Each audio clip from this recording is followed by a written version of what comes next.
Chronicles. Glad you could join us. I am Doug, your dungeon master, and we are a group of friends and storytellers telling you a story through Dungeons and Dragons.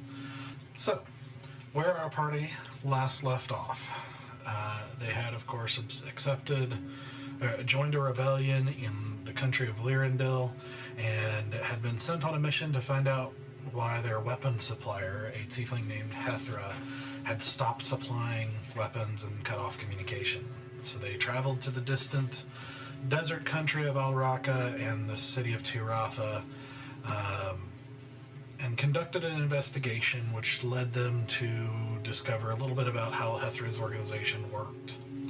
And together with the help of a reunited acquaintance named Cythrus, they coordinated a plan to strike the main warehouse of Hethra's organization in order to show her that there's somebody to be taken seriously as a demonstration of power, which they've been told is how a lot of the family leaders in Tiratha, that's the only thing they'll respond to. And so they, in the process, ended up losing two of their companions, an Easy and Bear, but wiping out pretty much almost the entire Paladin order that was responsible for their death in the process, including making their way through the extremely dangerous area called the Under, which is underneath the city and underneath parts of the desert in Tiratha, encountering some pretty horrible things along the way, making their way to the warehouse where they attacked and killed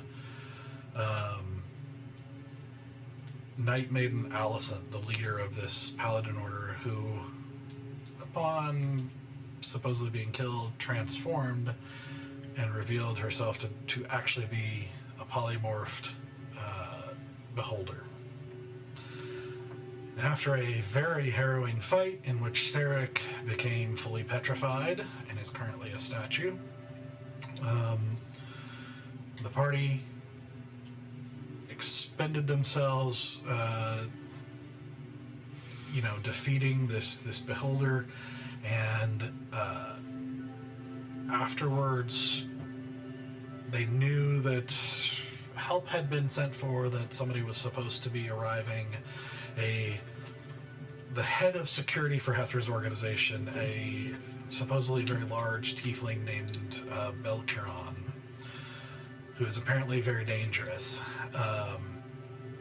And so the party chose not to dawdle, but to quickly stuff the statue of Sarek into the bag of holding, taking what time they had to do so, as it took some time. Take a brief look at the desk, and then bolt. But unfortunately, being without Sarek and being tapped for any other spells or helps, they failed a stealth check and were discovered by Belkiron and his crew on his way to the warehouse area.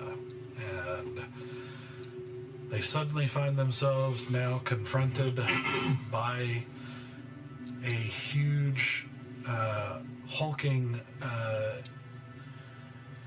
wide-shouldered, all muscles, almost 7 foot tall, more than 7 feet with horns, red tiefling warrior of some sort, surrounded by a group of other tieflings, all armed,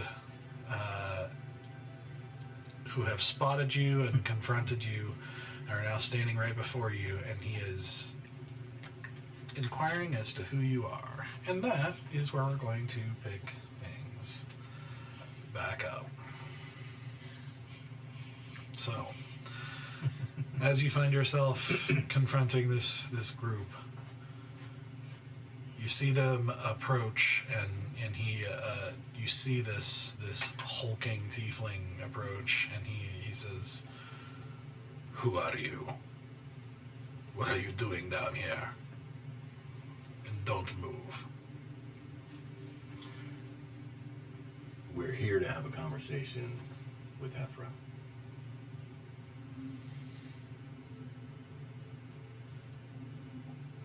Roll a persuasion check. Already? You said it first!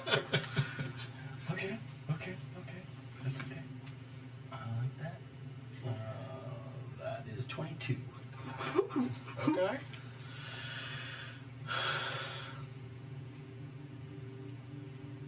You stay here, and he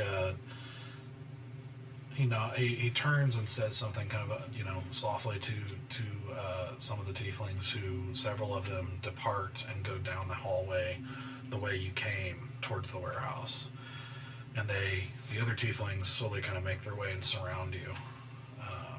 How many left and how many are still here? So there is him and one that is wearing those red robes that you've seen before, and then 5 others. Okay. How many left? So him and 6. So 7 total. And then how many ran off? That's what I mean. How many went away? 3. Okay. So they have 8 guys. I call them guys. They have 8 guys. Right. And then 1 red robe, and then Belcurin. Belcuron. I want to say Belcurian, but it's not right. Belcuron. Belcuron. Yeah, who, as you get a closer look at him, you see he has a massive great axe on his shoulder, like strapped to his back. You also see that also has some what look like devilish runes carved into the handle. You see he also has on his belt, like kind of behind him, you can see the handles of 2 axes kind of sticking out the back, along with like a dagger on his shin, and just this very well made, very nice armor, of this kind of dark red coloring. He is very well equipped, and obviously very well taken care of for his role. How do we look? I know I looked pretty good. I'm not really that hurt. I know you're not. I'm a little bit ouch. You're not visible. Yep. Okay. Okay. So we look pretty. Okay. Health-wise, yes. Yeah, that's what I mean. Like, Emotionally, I'm devastated. But but we don't look like we're wrecked. Yeah. Okay. Yeah, there is some evidence of injury. There's obviously some evidence of being in a fight. Sure. And that sort of thing, which he is definitely eyeing you guys up and down very... I figured that's why I was curious how we looked. He says, how did you get down here? we walked. How did you find this place? Through. It's not that hard to find. Yeah. Yes, it is. Maybe for some. Do not play games with me. We're not playing games. We are here for a conversation and wanted to make sure it started out correctly. It is not. The conversation's not with you. Answer with your tongue or I shall cut it out.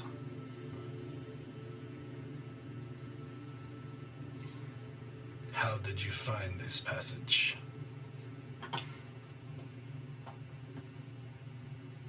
Our employers are business partners with Hethra, and we were sent here to have a conversation.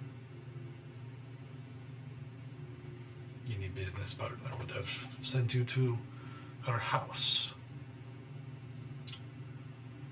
Well, we wanted to see why we haven't heard from her in some time.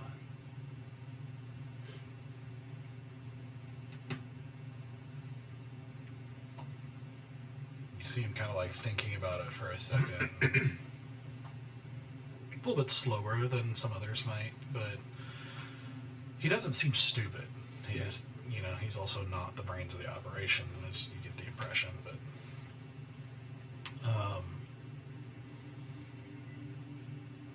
you're still not answering my question.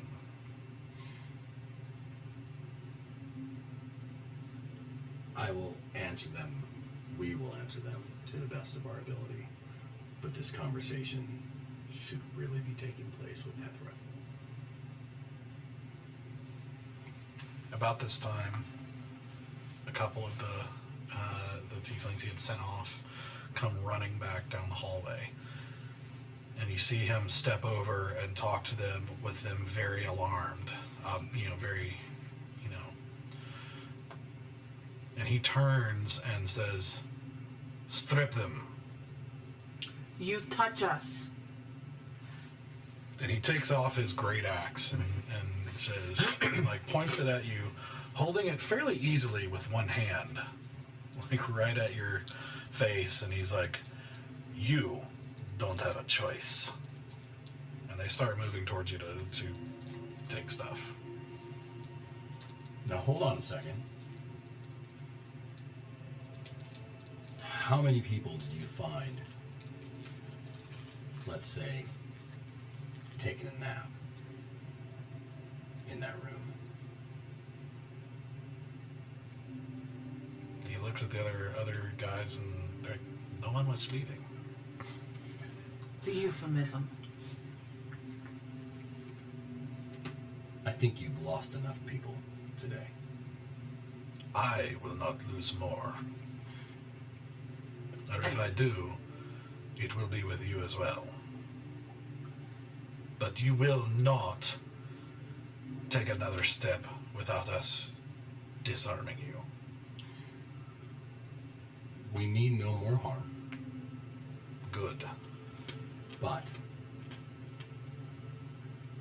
we need to have a mutual trust here. No. Do you have ways to contact Hethra? You will be taken to her. I understand that, but do you have ways to contact her quickly, as in now? Because if you do, you will find she is quite in good hands, being entertained by a very good friend of ours. I know where she is. And so you know how good of a mood she's in right now. She will not be. Correct, and that will be because of you. No. It will be because of you. We will not raise any more arms to you. We only want to have a conversation. Yes. Take their things. And they start taking stuff from me, like this. I yield. As they're finagling and doing all that stuff, my invisible dagger, which I always keep up in my sleeve, I tuck my arm up under my boob a little bit so they can't touch. I just pretend like I'm a little bit injured on my right side or my left side, so that they can't get to that one. If I can I don't know. Sleight of hand it somehow. Sleight of tit it. I think that'd be sleight of hand check. Question, are they only taking weapons or are they taking armor too? Great. They're taking weapons and items. Oh no, that's a 9, not a 6. Alright, that's gonna be a... They will leave your clothing and armor. I don't think they'll take that. I was like, you're not stripping me. That's a 7. No, that's not really what he meant. Yeah, That I you're know. finding out is not. Yeah. Yeah. Okay, that's gonna be... Because it's sleight of hand is just my sleight of hand. It's gonna be 16. Okay. Yeah, there's some clever moving. They don't seem to. Great. So. Great. I keep one dagger on me. I use it now because Yeah. I don't do well unarmed. Wait, did you hide it? Yeah, I had my invisible dagger up my sleeve. So, they take the bag of holding. They take various items that you have on you. They take the any weapons aside from your one dagger. And as a note, they take your holy symbols too, as your spell focuses. On specific instruction of the guy in the red robes. Are you keeping an eye on who has what? I am. I would be, yeah. Yeah, there is a guy who has a sack basically that they stuff everything into as much as possible and are carrying. One guy? Okay. Just one, no 3-card money. What is one keep an eye on that guy?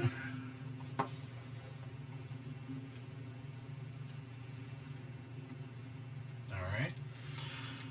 And with that, once they have finished, they,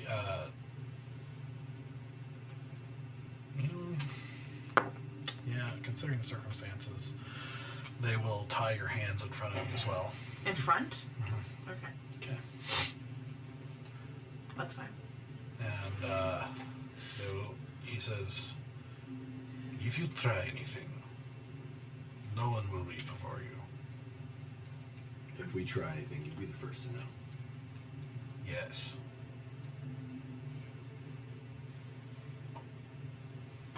Move. And he like shoves you in the back with the handle of his axe. I fall forward. I'm not very strong.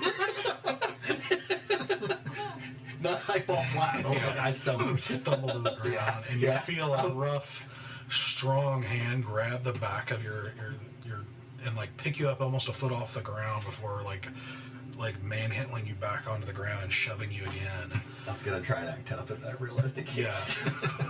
You discover in that moment he is very strong. I think I'm the strongest member currently. Yes. Yeah, pretty much. That's really sad. Yeah. It's interesting because I think you probably haven't ever seen a tiefling this big before. But he is very strong, very intimidating, just kind of a hulking force. He's almost more Goliath than tiefling, but he is fully tiefling, very obviously. No one was that well fed where I grew up. Yeah. So it's kind of unusual. But, so, they begin walking you. And walking you through, actually back out the way you came, making your way out. Back out through that same pathway that you came through. With a lot more confidence, since they seem to know where they're going. A lot more than your crudely drawn map got you. But, Did get us there. and you can see occasional figures, like, looking in the shadows, kind of looking in curiosity, but seeing the group, and especially Belcheron kind of melting back into the shadows and that sort of thing. But it takes some time, and obviously being shoved occasionally, and they are obviously not friendly towards you at all, and very, very carefully watching for any funny business. They slowly make their way back out to that temple entrance. So you find yourself blinded, for a bit, back out into the bright desert sun and the blasting heat of what is now midday, like noon desert. And make their way over to a wagon where they put you up into that seems to be empty, not even benches or anything, just kind of shove you onto the ground. Stoic, you actually get picked up and just kind of tossed in by him. That's fair. And they mount up on what you would know to be Alrakan horses, which are a little more, they're not as fast as some of the other horses in the world, but they can run. They're very, very, they have very high endurance, so they can, their stamina is incredible. And one of them is unusually large to accommodate him. And they begin making their way across the desert as they, wrap themselves or take precautions against the sun, which you don't have the luxury of. It's not a covered wagon? Do we still at least have our little pieces of fabric that I made a while back? Yeah, they would have checked through it, but not taken it yet. Okay, I immediately bound hands, pull it as far up and over my face as I can, as best as I can. Okay. So, you begin the slow ride in a wagon that, as a prisoner, that starts your journey in Skyrim. I mean, I couldn't get back to the stairs in the pre-cut. Don't ever make me play video games. I don't know how controllers work.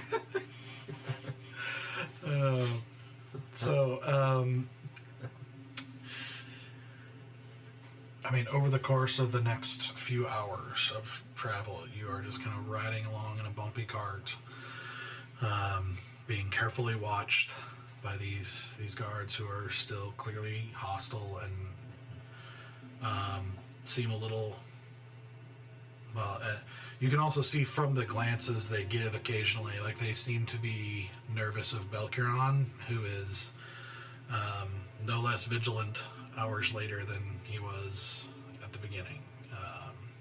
He seems to be very serious about this. But eventually, they take you into the city and begin making your way through the streets of Tiratha.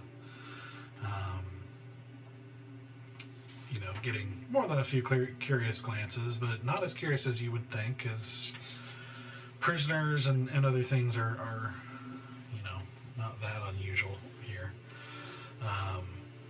And they make way for this kind of show of might of these mounted warriors. This whole time we're traveling, I want to keep my eyes on our Sarek bag. Not, like, very discreetly, not overtly, but just keep my eyes on it. Because I don't want to lose it like we lost that eyeball. Keep my eyes on it. Okay. And as soon as we enter the city, I want to be on alert for anybody from the breakers. Okay. Roll a perception check. That is going to be a dirty 20. Okay. I forgot to mention too, on the way out, you were also met with another group, a couple of whom detached and went with you, that you had seen when the imp, went back in to warn the group, and a group came out of the warehouse that you dodged on your way in. Mm-hmm. There were a couple from that group that joined up to go with Belkron and them, which brings up to 9 now. Definitely more than 5 guys, so we're not ordering burgers, everybody. But It's a right. I love that. Thank you. Yeah. I can't eat it 5 guys, but it was a fun joke, and I liked it. Yeah. Thank you. I tried. I didn't think you wanted a sympathy laugh. I did. I wanted a true pity laugh. Thank you. I'm sorry. yeah, so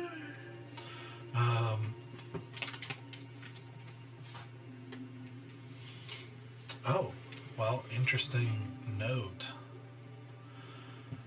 They would have taken your tiara as well, like your circlet. Ooh. How could they see it? It doesn't disappear.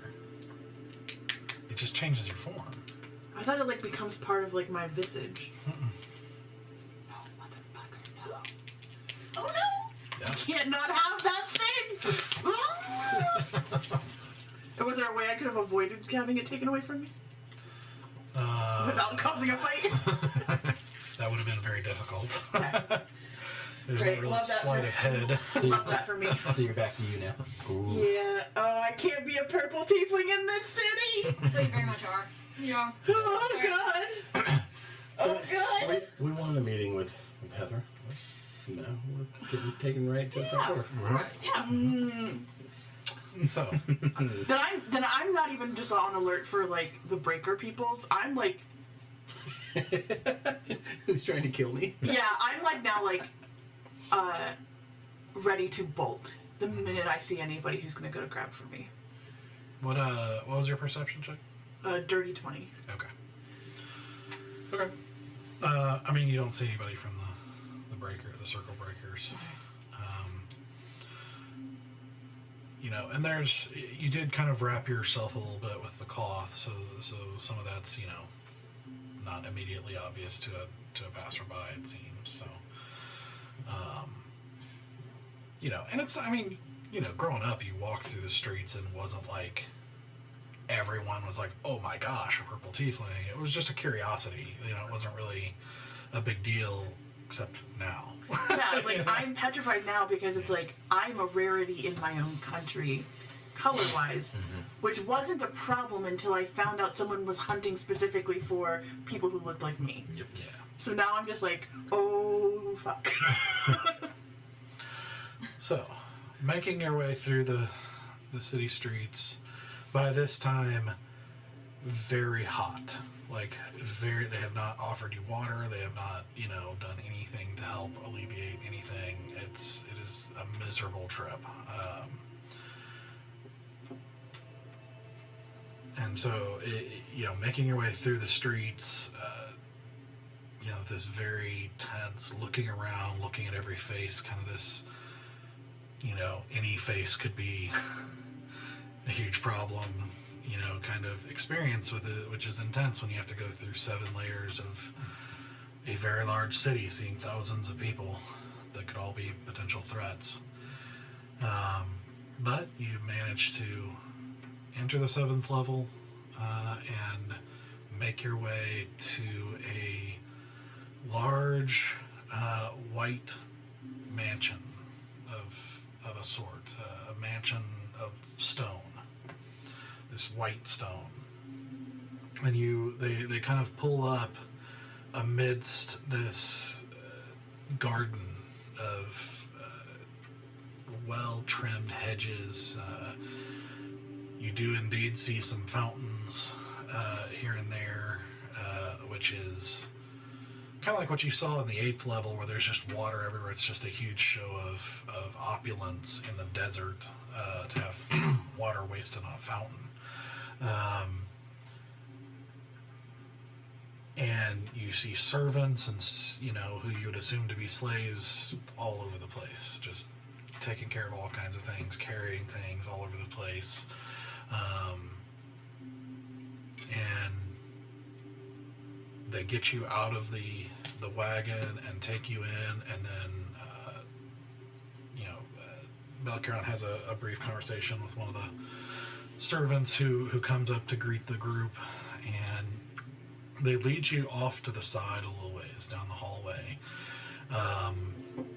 And eventually you find yourself in a kind of long row of a hallway with like a long row of rooms. And you can kind of, as you're stopped and everything, you can kind of see inside one of them. Seems to be a kind of a large, simple stone room with like an in-ground bath. And the servant who had greeted and was now kind of escorting the group turns and speaks to you guys. And she says, "Our mistress is a firm believer in the purity of interactions, even for those who might be in disfavor.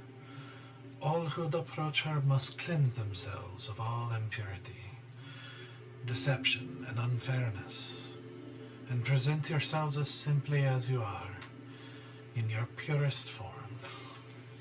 We shall aid you in preparations so that you are best prepared for entering her presence." That's fine. We will gladly oblige, but where are our things? You will not need them. And at that moment, Keeping track. Yeah. the soldiers, you know, two for each person basically take you into different rooms that all seem to be matching the one that you could kind of see into, of these different kind of bathing rooms. And you see a couple of servants are in there waiting, and you see the guards close the door and post up as the servants basically begin to prepare to bathe you guys. And Absolutely not. It's like coming to America. Absolutely not. I still have our little pixie buddy in my collar. oh yeah, another note. They would have they would have grabbed her and basically wrapped a rope around her and then just carried her. And Where did we see our stuff go? Is that what you're saying? Well, at the moment, it's being held by a guy who's still out in the hallway. Okay. So where's Storm right now? Still with them, the people out in the hallway.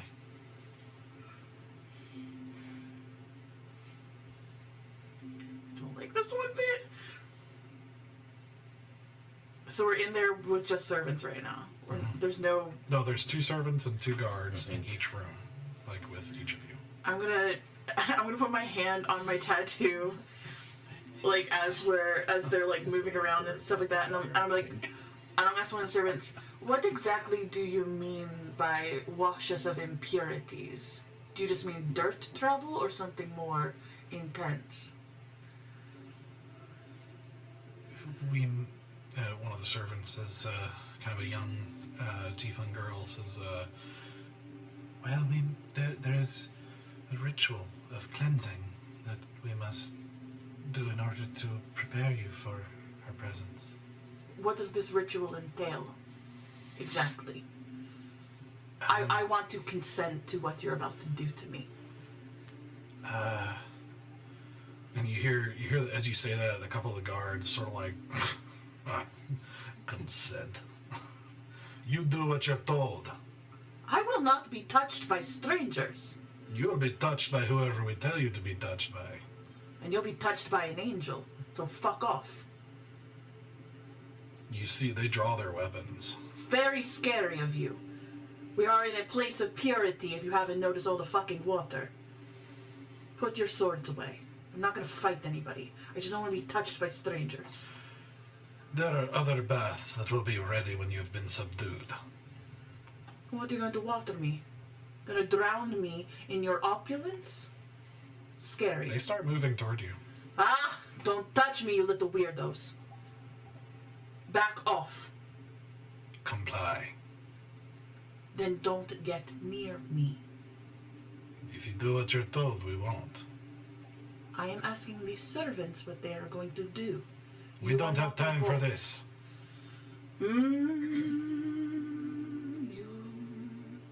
I just start seeing a couple of curse words in Inferno. Can we hear this? I've got my hand on the tattoo so you can hear all of Your my shenanigans. hands. Yeah, you can see her. Yeah. What are you guys doing? You said we can hear that? Her side of the conversation, at least. Yeah. Snickering and letting myself be bathed. I hate being dirty. I'm not complaining at all. Yeah, I'm not gonna say anything. I mean, she's spending, like, she's making sure that on the outside she's composed and letting everything happen. Okay. Making it look What are like you gonna she's do? okay with it. Oh, I'm composed, but I'm pink.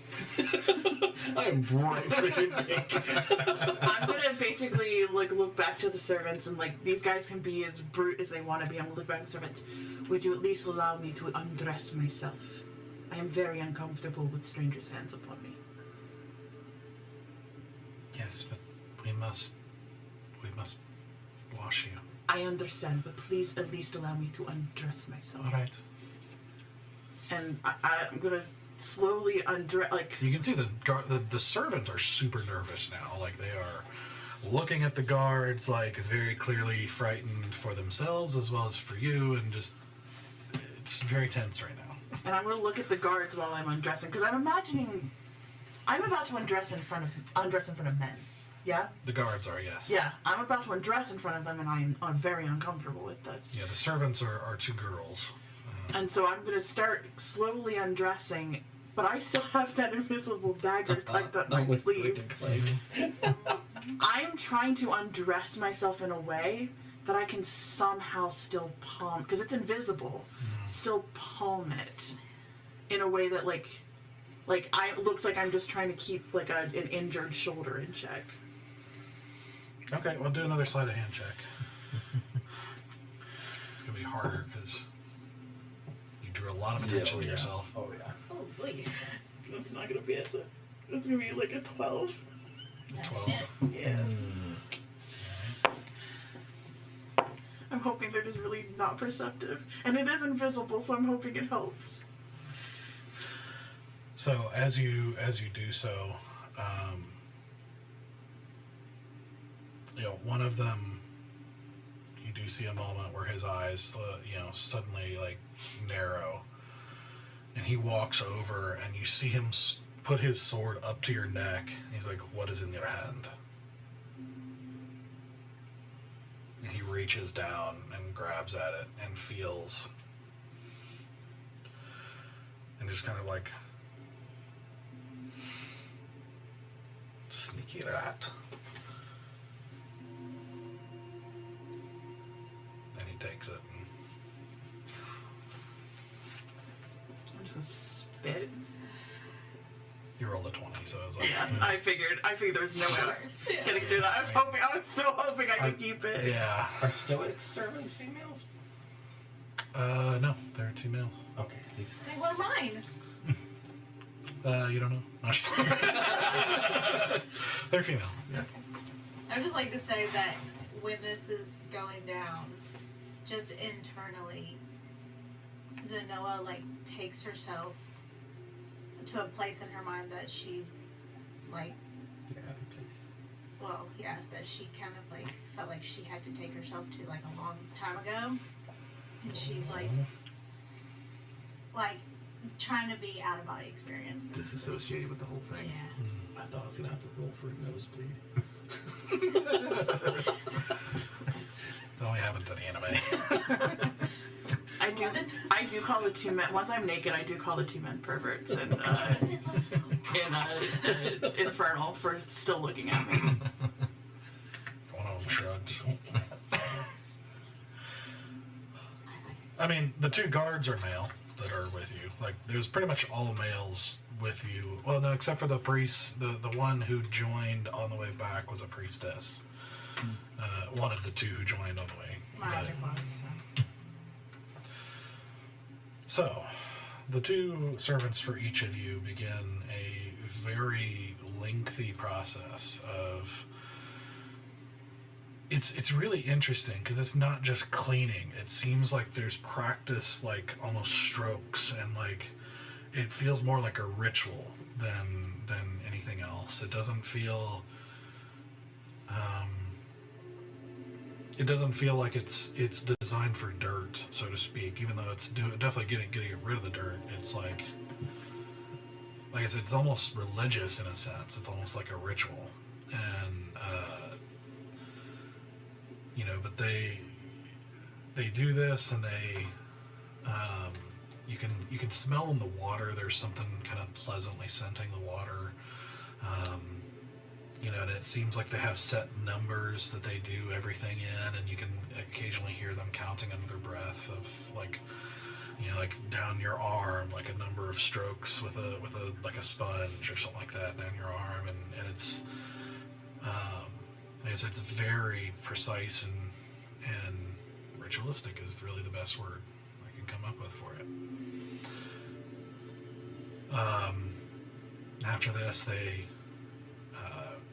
actually rub, for the 2 of you, they rub oils into your hair, very carefully and methodically, that seem to smell of this interesting kind of combination of spices. It doesn't smell cheap, and sort of a very kind of, not thick, but a thin kind of oil that they kind of use on your skin to kind of give your skin kind of a glow and a pleasant scent as well. Man, any other circumstances would be great. I know, right? I was like, spa day? Absolutely. Yeah. This is non-consensual spa day, and I'm not here for it. Yeah. And after you're done, you're given simple, pure white clothes to wear. Are our hands still bound? Not at the moment. Not during this process. They unbind it for the cleansing. But they rebound them before they take us for our meeting? Yes. Okay. And so...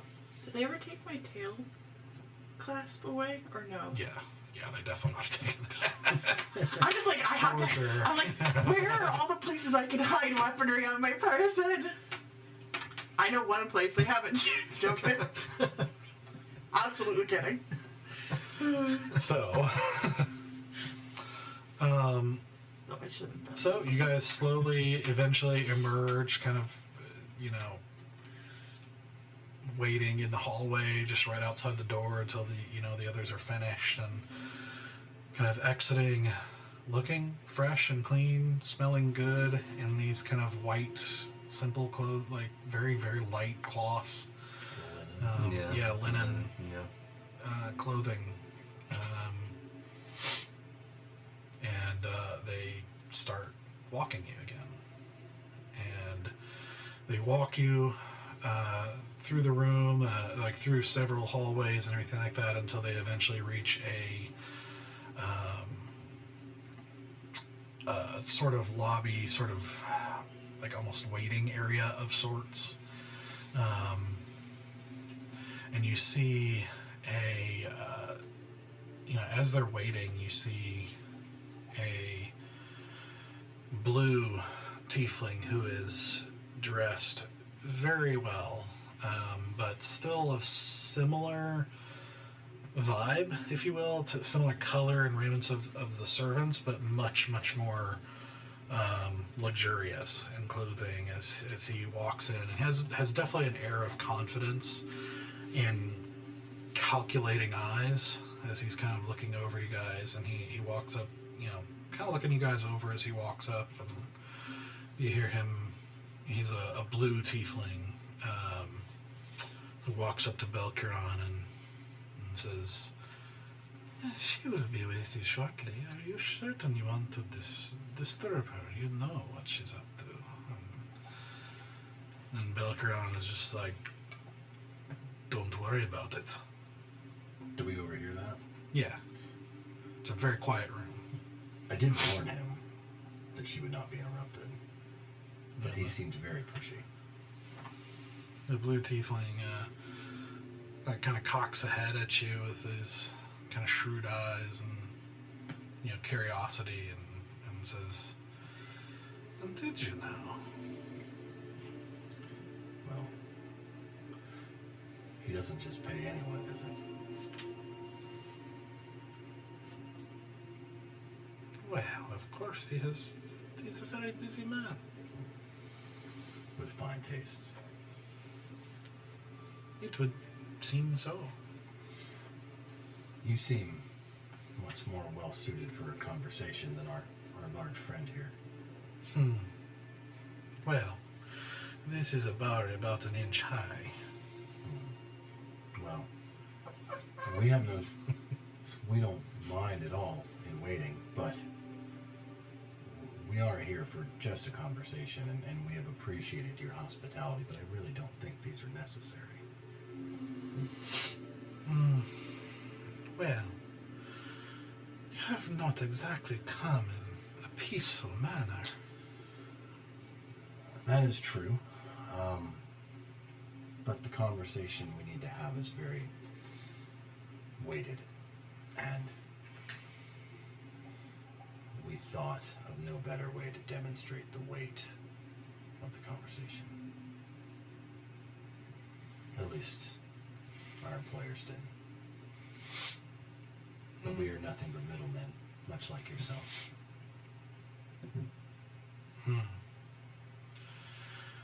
Well, it is going to be a very interesting interaction, to be certain.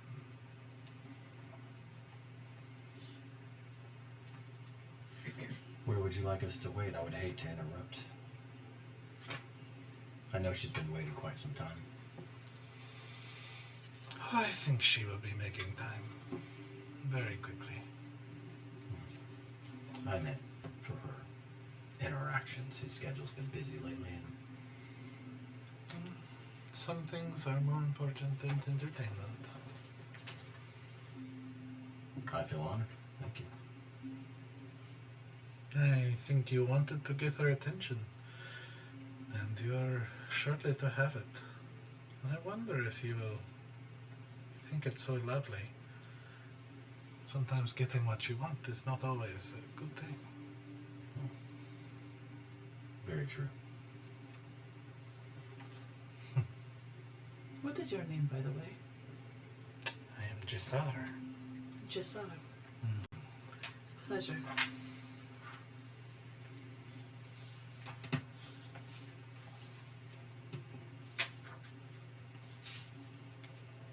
That's her right hand, right? Here? Her right hand in terms of operations. Yeah. You know, he kind of looks you up and down and... Very interesting indeed. We are quite the eclectic group. What color are his eyes? Gold. Oh, mine are gold too. I actually, can I change my eye color to be his skin tone? The blue. Sure. Right. I'd slowly start to it's like watching water go from one to the other. Like it slowly like kind of goes blue across my eyes.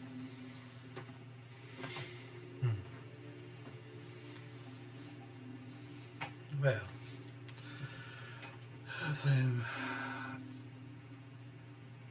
very curious to see how this goes. Before it finishes, out of character real quick.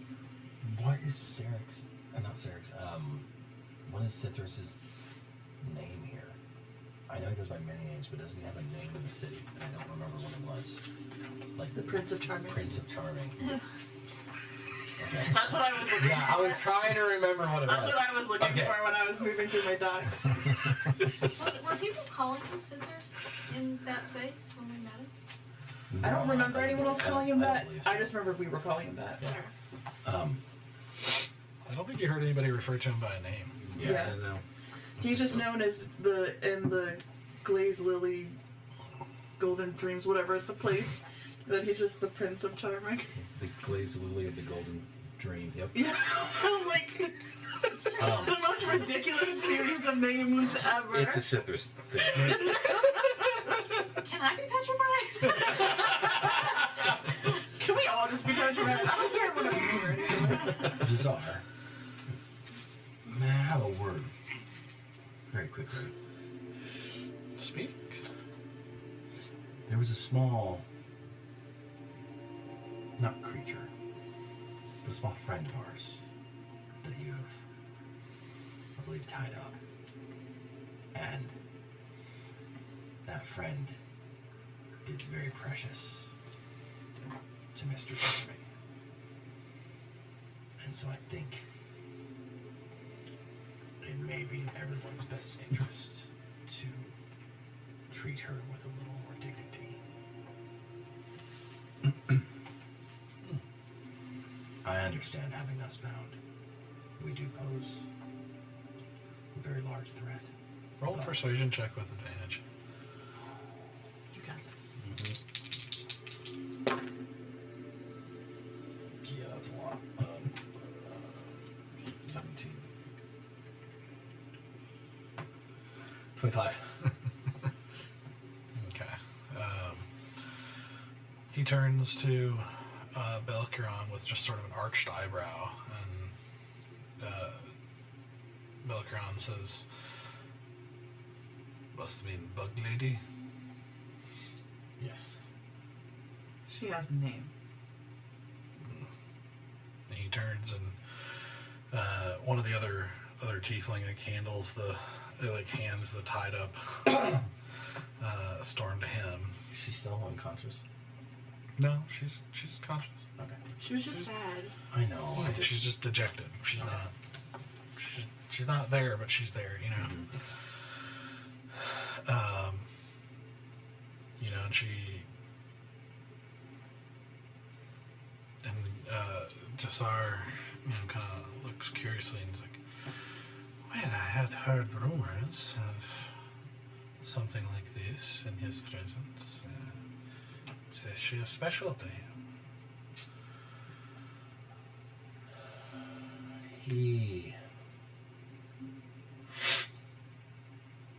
His love is very fleeting and special, but as long I do know that it's a dear companion, I can't say for how much he values her.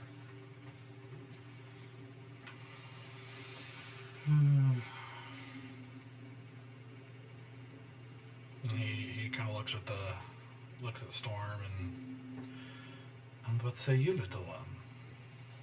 And she just kind of like, I don't know what you're talking about. She's had quite the ordeal. It does not go well for small things, as you know.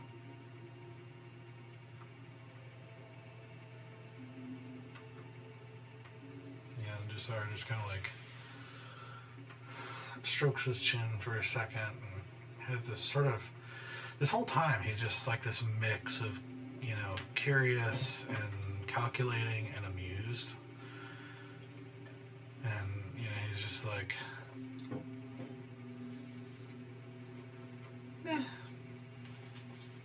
that's really, sir. What I'm good said and so it will do. I'm going to put my hand out. You almost get the impression he doesn't really mean he doesn't think she's harmless. Like he's like you said, it's a very interesting interaction with him. But He's very calculating. He's very He's calculating. looking at us and and whatever. I just want to maybe get an insight on something I'm very good at, just to see if there's any body language on his face that would indicate he's trying to read our thoughts. Oh, okay. Yeah, roll an insight check. Oh my gosh. You got this. Okay. 26. Okay. You haven't seen any indication of like any sort of like gestures or indication of magic being used, but he is very clearly assessing and reading the situation and trying to, you feel like this is a guy who has angles on everything, and you feel like there's probably no one who should trust him. Yeah, even his employer. Right. Is he older? Yeah, he's probably he you're not overly familiar with tiefling subtleties, but you'd guess at least 30s, maybe 40s, but somewhere in middle age, young to middle age.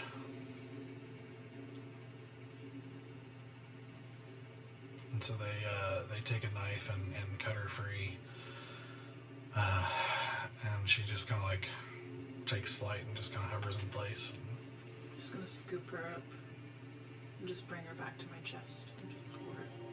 Okay.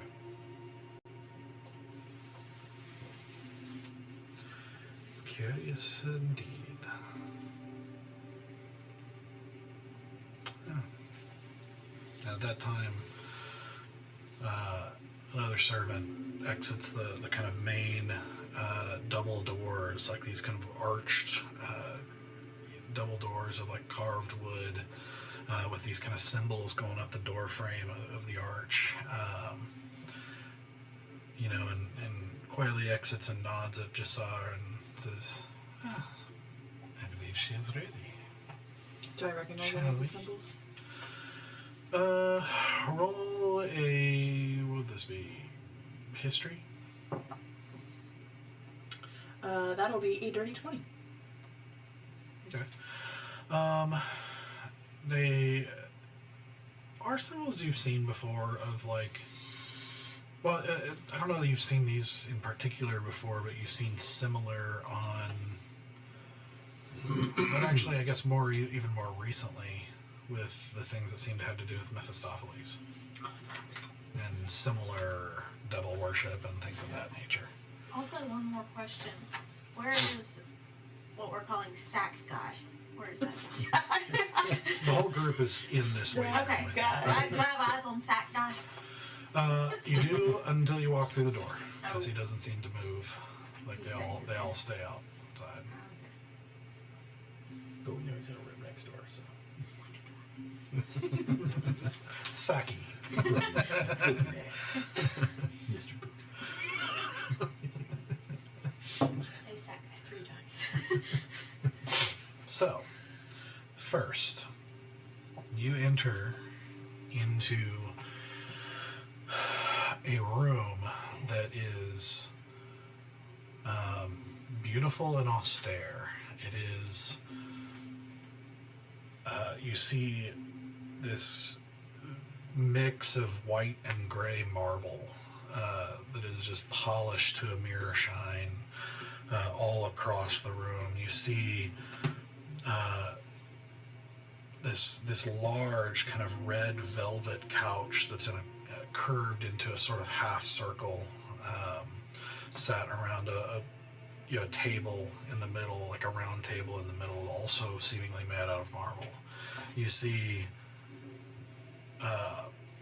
it opens up, like the whole back wall opens up into this long view of the desert and the city below. Like this just gorgeous balcony, this gorgeous view behind it. But the most striking feature is the large white statue from the shoulders up of what looks like, at first you think it's a tiefling, but then you're like, no, there's 4 horns. This is not tiefling, this is something else. But some sort of female devil, you would guess, of some sort. This statue in the background, and I can show you. Oh my. Is it a fertility You devil? might have to. For some reason, this chick looks like a fertility devil. Fertility devil. Give us a second to zoom out, and we will show you. Would I recognize the iconography? No. Oh.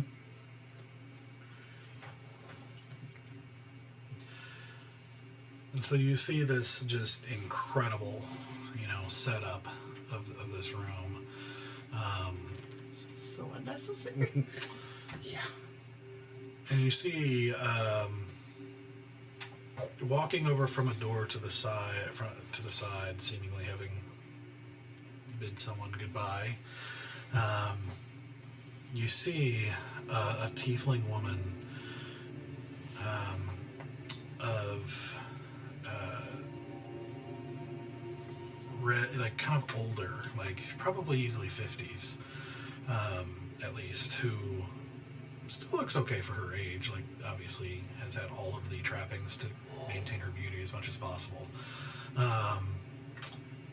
With these but with this reddish skin and large horns and dark hair kind of pulled up into a sort of loose structure up top. You see her dressed in a mixture of dark red and purple garments of great luxury. And I will show you. Well, no, wait.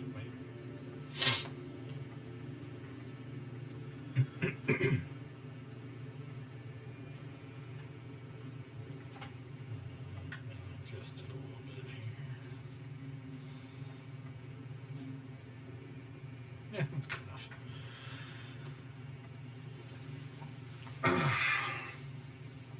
And you can see her walking over to the couch with this sort of slow, graceful gait. As she walks and takes a seat at the center of this couch, as you guys are kind of brought before her, remaining standing. And Jessar and Melchior both step forward. And you hear her say, "So, why have you dared interrupt me?" And Actually, we caution not to interrupt you.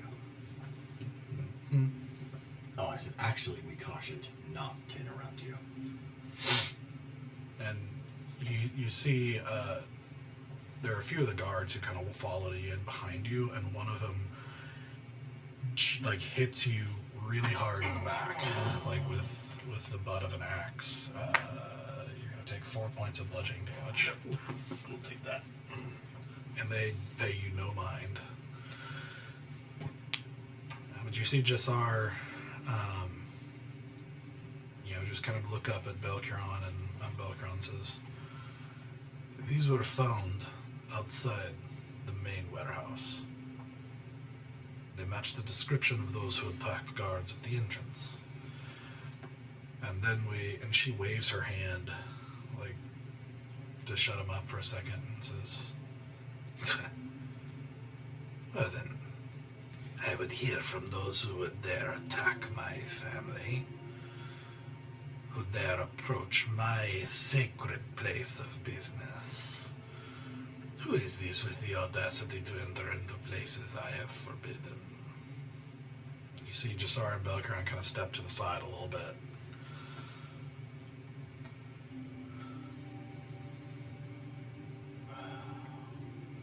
We are but humble messengers. And we greatly appreciate you taking the time to speak with us.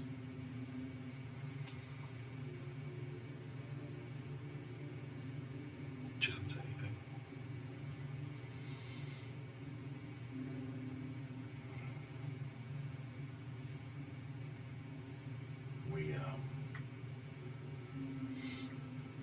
We're sent to see if we can negotiate a reconnection of sorts between you and our mutual friends up north.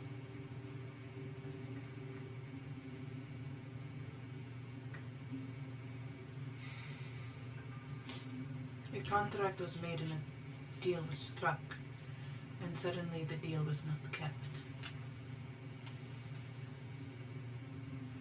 North.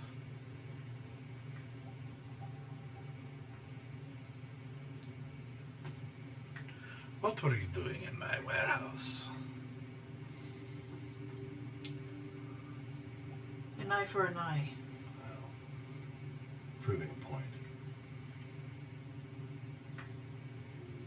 Proving 2 points, actually.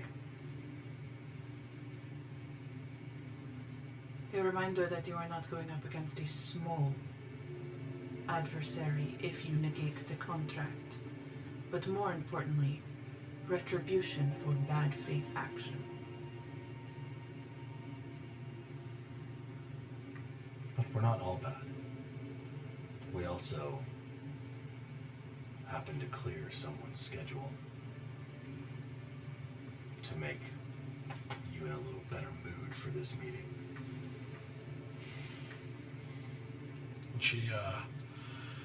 She doesn't, like, even as you start to talk, she turns, as you're saying that last thing, she had already turned to Belkron and is like, what are they speaking of? And he says, as I tried to say, they've killed Thaladrax. And you see her, like, her whole body language changes. Is Thaladrax the Beholder. The beholder? Yeah. You would assume so. What's the money? As we said, an eye for an eye.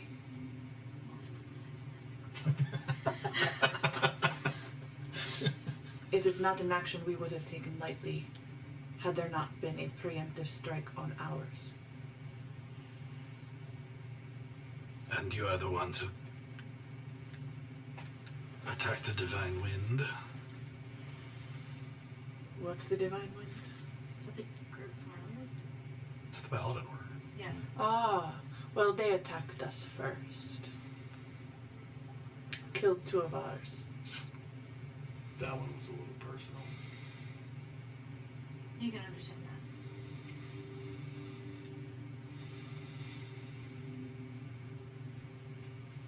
She, regards you guys for a moment. Very carefully looking at each of you in the eyes, and you can see kind of this growing fury. And then her eyes fall on one of the, individuals that had joined you guys on the way back out. You know, one of the two who had originally tried to search for you. And she says,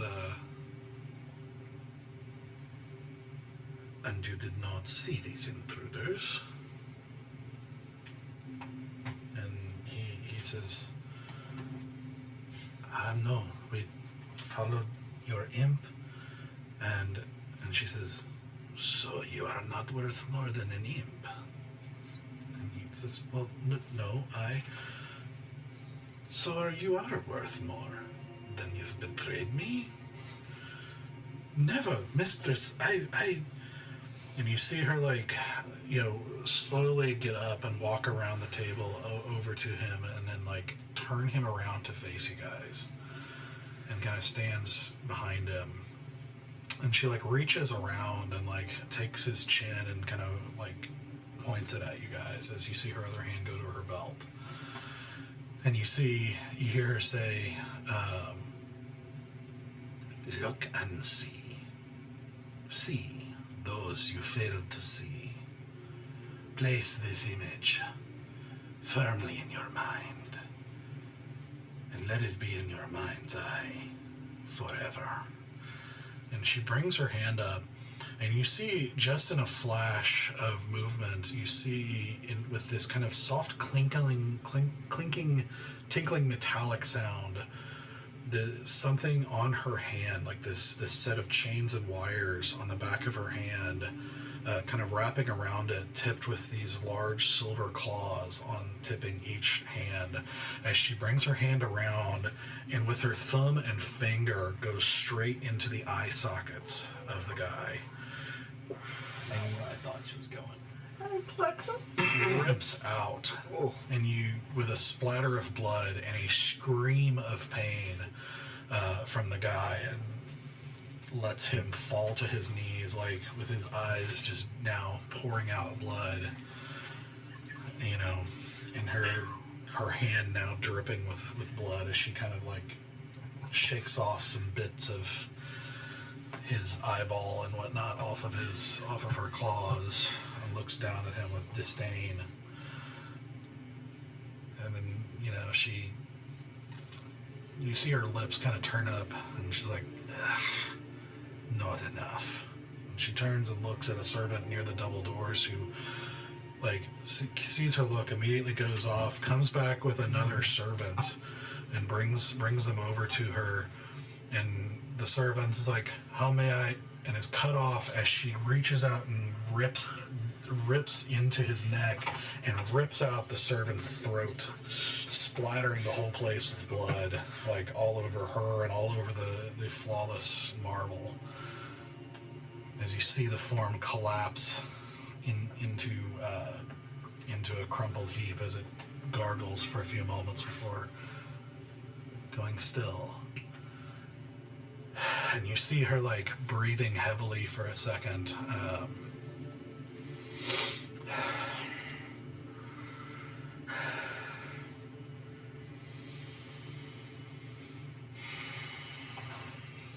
Nods, and the servant immediately goes back outside. Several more servants come and grab the still, you know, I thought we were going to a murder house here. Oh man, Jeez. still drag the man who's still groaning in pain out, grab the body out, and you see others immediately grabbing buckets and immediately starting to scrub the floor. You know, as she just kind of like looks at the blood now covering her arm and really all over her clothes now and everything, and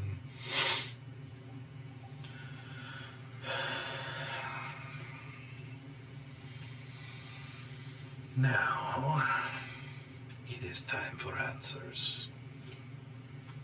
You say north. Who is your employer?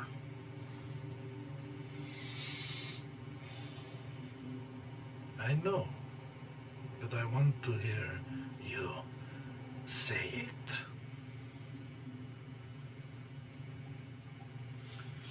Our employer is the rebellion. The White Death. Yes. She like almost spits and little more than the final twitches of his death spasms, if he is not already dead. And why shouldn't I believe it? Such I have heard, and such I have been told. So you believe rumor without fact? Where'd you hear that from? I believe it is a lost cause. You would shackle me to a burning house. So you would rather shackle yourself to a system that wants to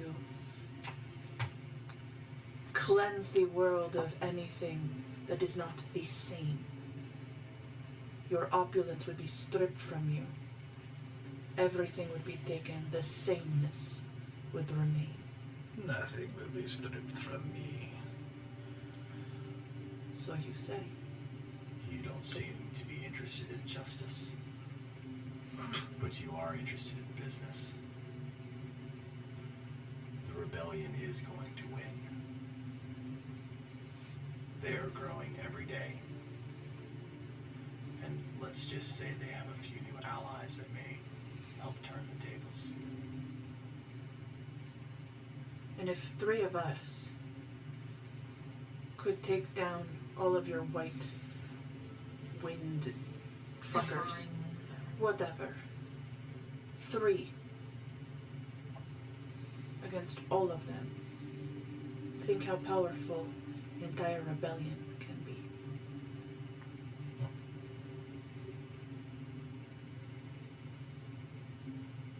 This is not, again, the word I have heard. You speak to me of business, but you would have me go into business, stay in business with someone doomed. Well, who's telling you this? Yeah. Who are you believing? What I have whispers are reaching you? sources Where? Whose sources? everywhere. Well, then your whispers are lying to you. Sources on the ground?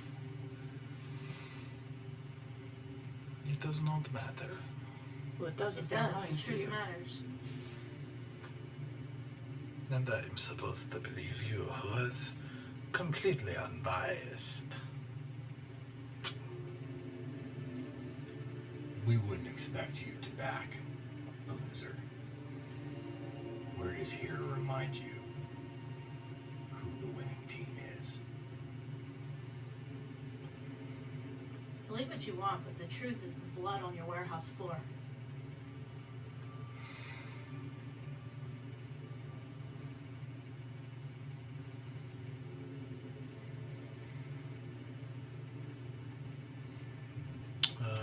Whoever wants to roll an insight or a persuasion check with advantage.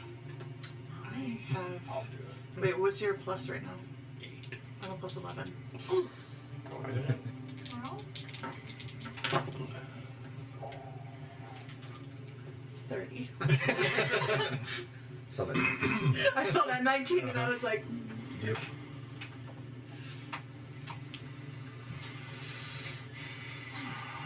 let me roll.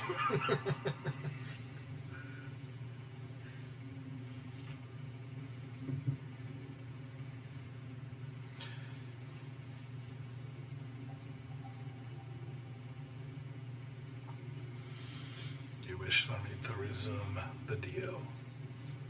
Yes.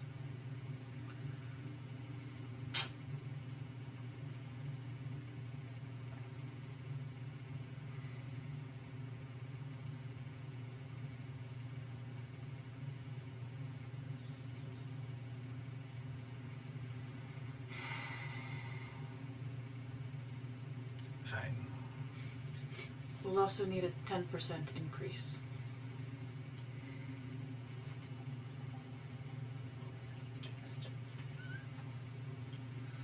You have made your point.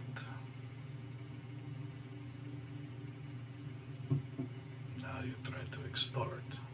It's not an extortion. 10% increase on a condition. We provide you new arms, hands, to protect your inventory. And where will these come from? There is a potential client. We can help broker a conversation. They are local, and they are good at staying quiet and in the shadows.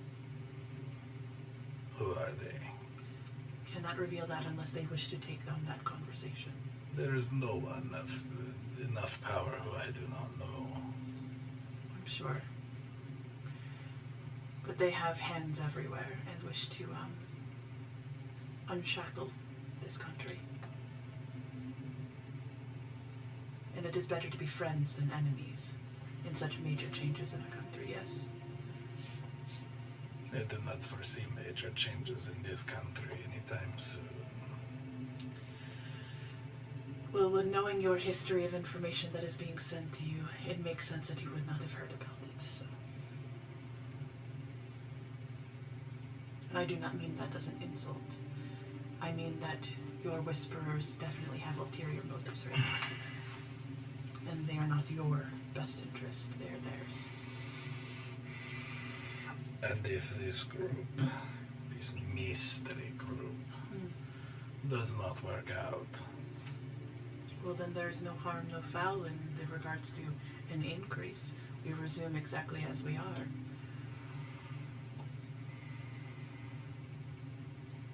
But if they do work out, you don't have to pay them. I will agree to a 10% increase on the condition that if they do not work out, the deal is gone.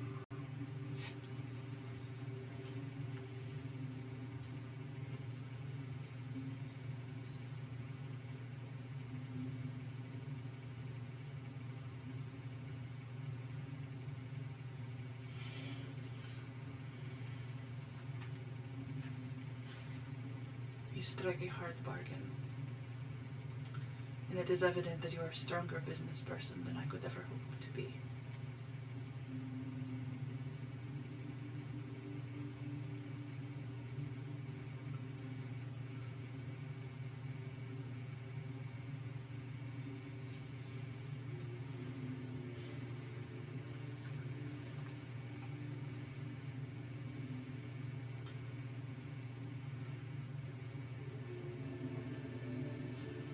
Yes.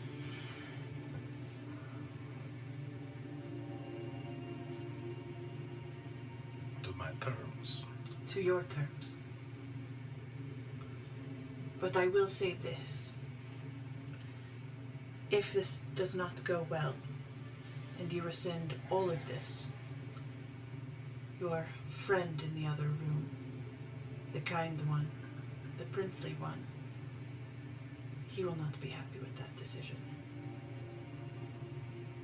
For you see, we also have friends in high places.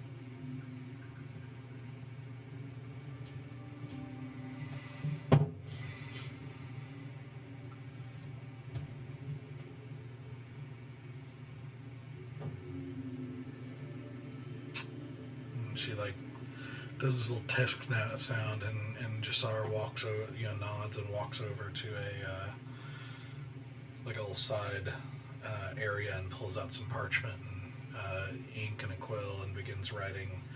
And after just kind of a few minutes of awkward silence as the servants continue to clean the blood and gore from the marble as best they can, which is taking a while to be that pristine. So you just kind of stand there in tense silence, just the sounds of cleaning and the soft scratch of a quill off to the side until finally brings over two pieces of parchment that seem to be copies of the same thing, just outlining this agreement, which you see her then sign with the quill and turn the other one to you. One caveat, if we may add it to this contract regarding the agreement.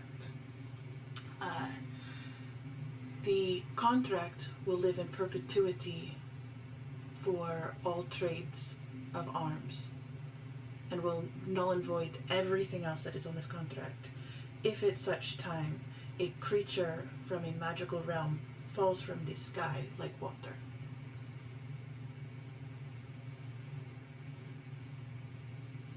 Say that again. A creature falls from the sky like water.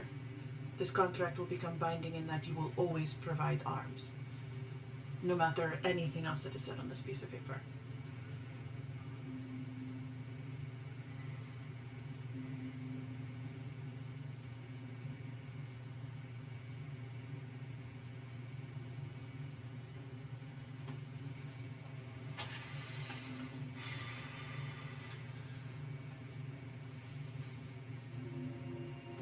Or until such time as I am no longer dealing with such goods. Until there is no such goods left on this plane of existence.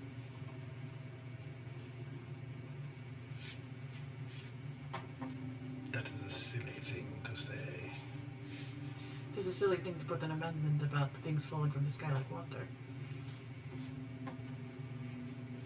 Then why put it? Figured it would make an interesting amendment. I have no time for such silliness. It does not hurt you. It does not hurt you to not have it then either.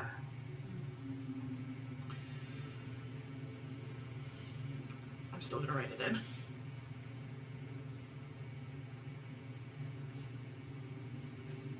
So then just sort of writes in the other clause too. About if Bushy no longer deals with it. Fine.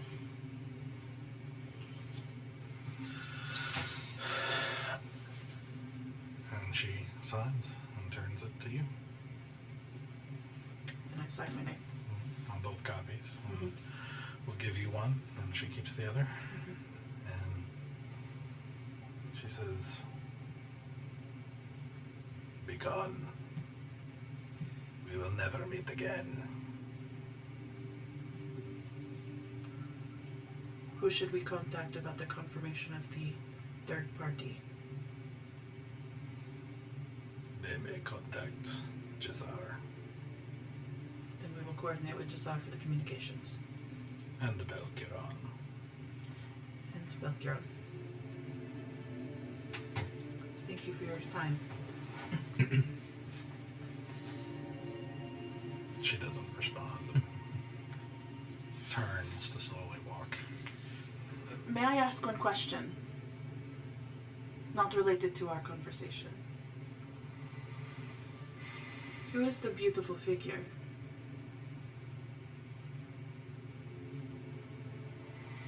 The daughter of Mephistopheles.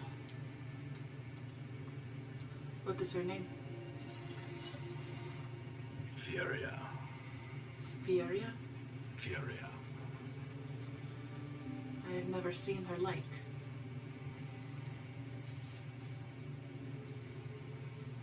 And it has been a long time since I've seen one of your like.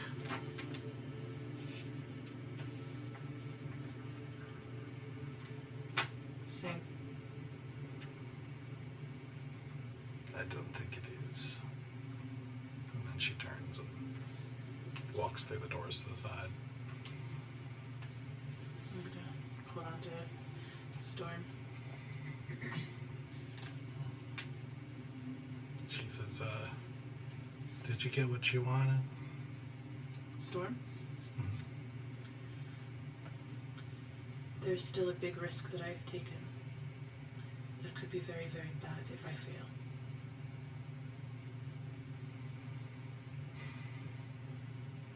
She didn't say anything. I love you. I just turned to Jessup after we walk out of that room going, are these still necessary? I prefer to have my things back. They will be removed. And your things returned to you. Holds to that. Do I believe it? I believe we will all be held to the things agreed upon in this room. Yes, we will.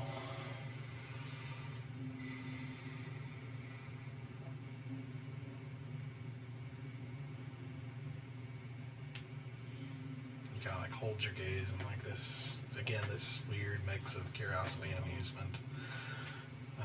for a moment later, and the longer, like kind of awkwardly, and until he says, "Do be careful. Some of you might draw more attention than others." Looks at Asura. Which is why I like our things back. Makes this sort of grand gesture back towards the door. And the soldier is kind of part a little bit for you to, start going so they can start escorting you back out. I do pull Jessar aside so that we can coordinate how I communicate that part of the contract. Okay. Which is fairly simple. You basically just need to go show up at the house at the entrance and convey the intent, and they'll make sure you talk to whoever you need to talk to at that time. And so they escort you back out right inside the front door. They do give you back your things.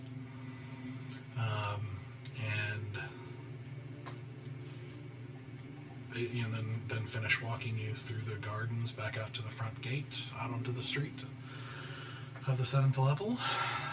And Belkran finally just sort of grunts and turns and shuts the gate with a loud clang. I don't stop to put everything back on, but the moment they hand us our stuff, I hand her circular And I'm already popping it on. before we get pushed out into the city. Okay.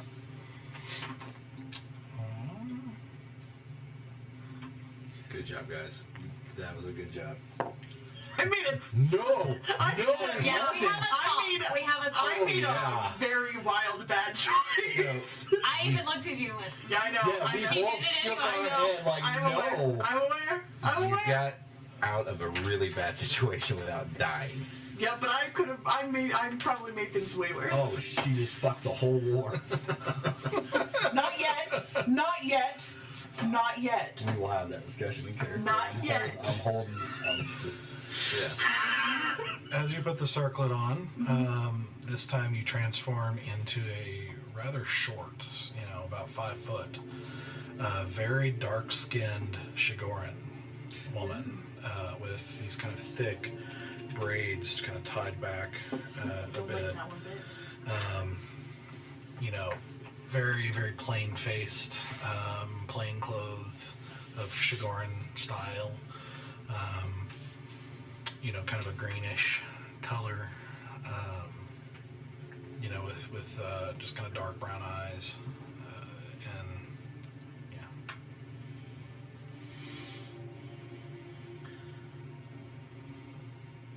You can yell at me when we get back to the hotel. Oh, we will. And I'm just immediately just like,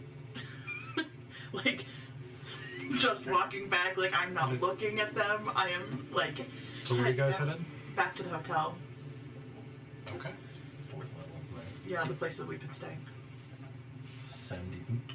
The Sandy Boot. All right. So, you guys make your way back down through the busy streets, back down through the levels. Do I come across anybody that's from the Breakers? No. I mean, it's just a huge city.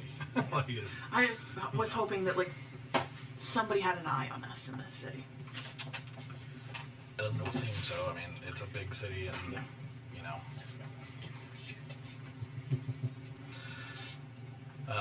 So they, you go back to the Sandy Boot, kind of re-entering in. Oh man, at this point, you're probably 3 o'clock by the time you got through all the rituals and all the other nonsense of that whole experience. Now a curious mix of smells back in your clothes and armor and everything else of, that haven't been washed in quite a while, mixed with this kind of spiced oil. So it's this mix of leather and musk and sweat and blood and spices and I pull really out weird. my ball of cleansing and I hold it to see if all the oil and smelly stuff will come off of me.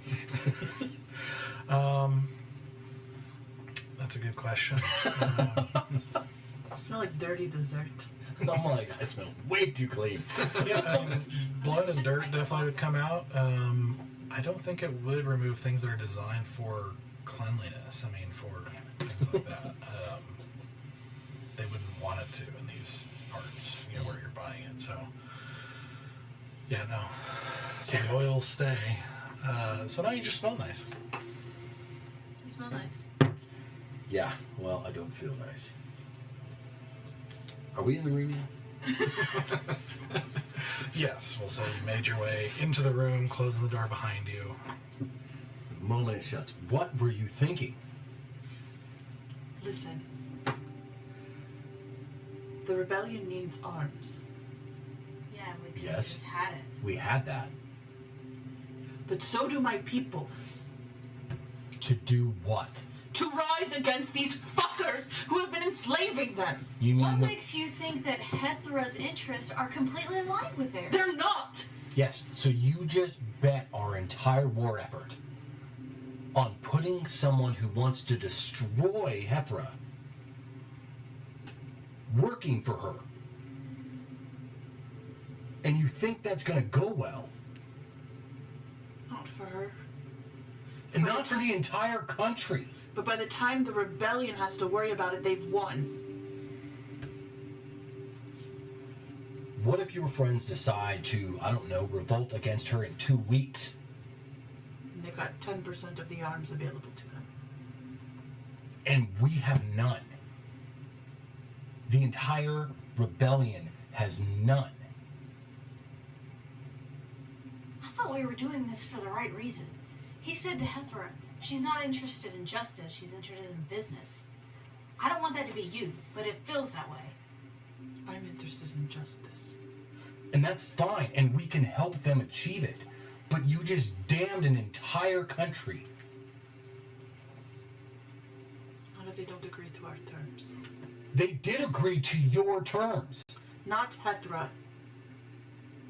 The No. breakers. And what? They're supposed to go work for the people that enslaved them? We For don't an know un- them. We don't know Hethra. We don't know any of this. One of theirs used to be victim to the woman that I worked for. I trust her. And if she backs the breakers, I trust them. To destroy the person we just got them employed by. They are not going to play a short game. They want to break this entire city. It does not happen in 2 weeks. You know all this because you made buddies with Misa. I know this because I have lived here. I was raised here. I understand your history.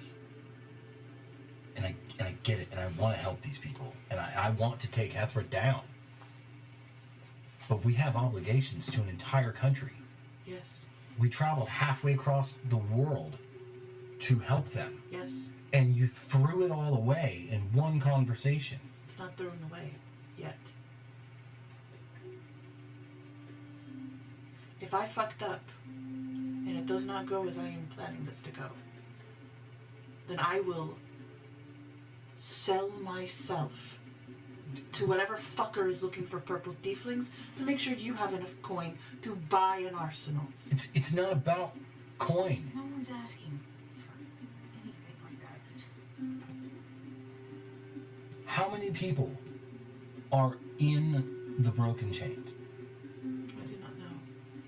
But at least the number that was currently residing for the Paladin forces. Do you think that even compares slightly to the amount of people in those camps right now in that country? I am not weighing one person's autonomy over another's.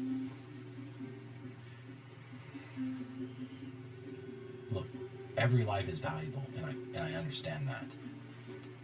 But there were other ways that we could help them. There are other ways that we could have helped the broken chain by damning an entire country on a gamble.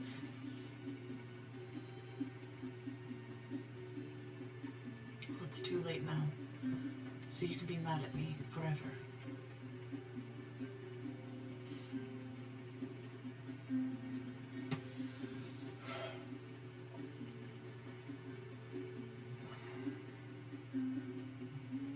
You need to make sure that the broken chains understand the weight of their actions now, because you just put an entire country's fate on their shoulders. 2 countries. The entire world is on ours. But we made that choice.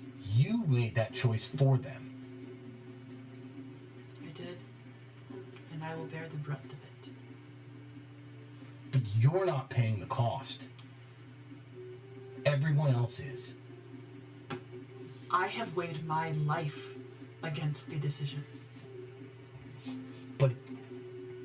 And that's your life to weigh. But you just weighed the life of millions.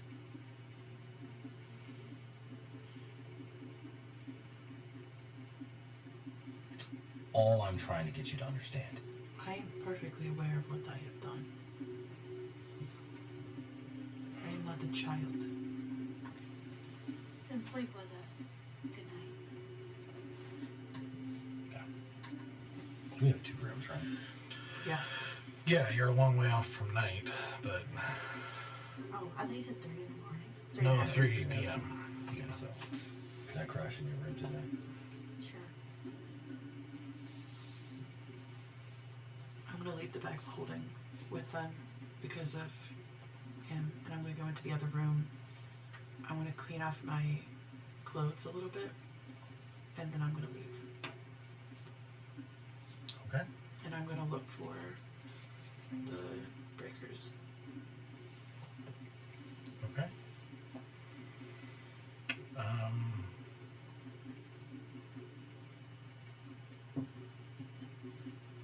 I don't think you've been given any specifics around like how to find them.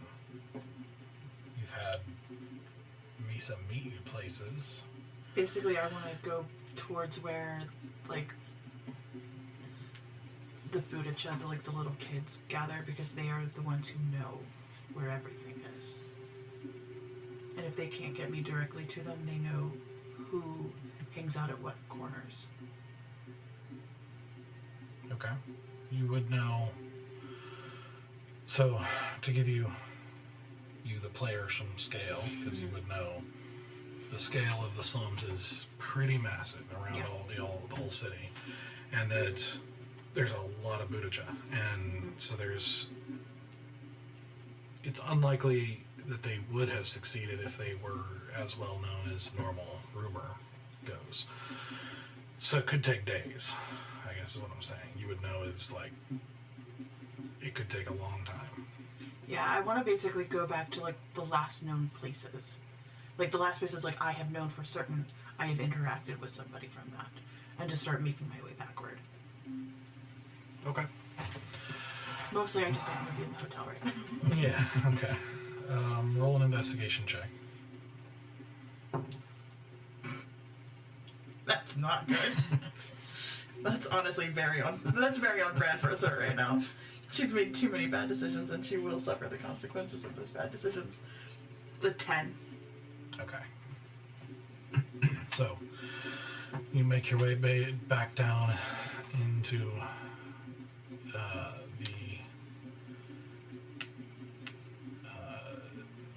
the outside, the slum area, and basically just kind of wander around, trying to talk to people, trying to see if anybody knows anything. You're meeting a lot of closed lips, or not any knowledge, or people pretending to not know anything. You don't know for sure. But so, so far you're not really finding anything.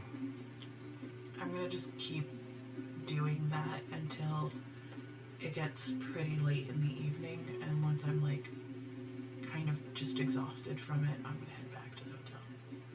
If I don't come across anybody. Where are you guys collectively wanting Storm? I left Storm in the room with them. Okay. What are you guys doing? The rest I of your day? am reaching into the bag of holding and imagining and hoping that Bear's whiskey is still in the bag.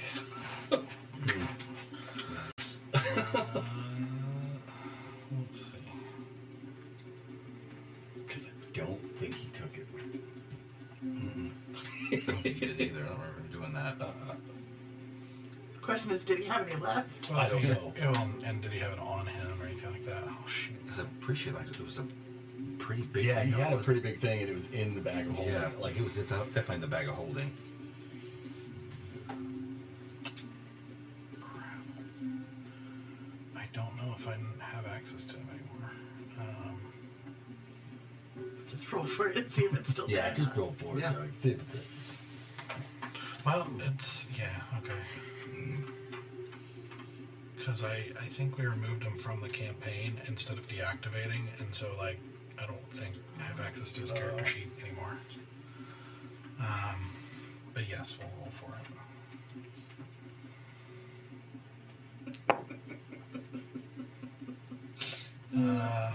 No, unfortunately.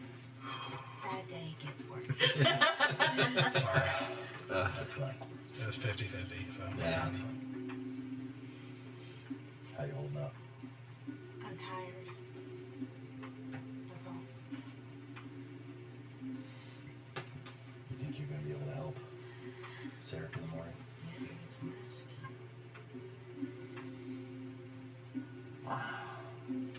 You shook your head no, right? Yeah, I did too.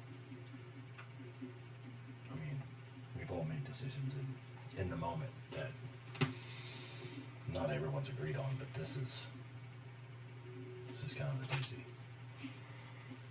He's always made it a point to make sure everybody's all right. Everybody's, agreeing on stuff. Yeah. I'm just really scared that they're gonna screw up and it's gonna cut any chance the rebellion has of winning.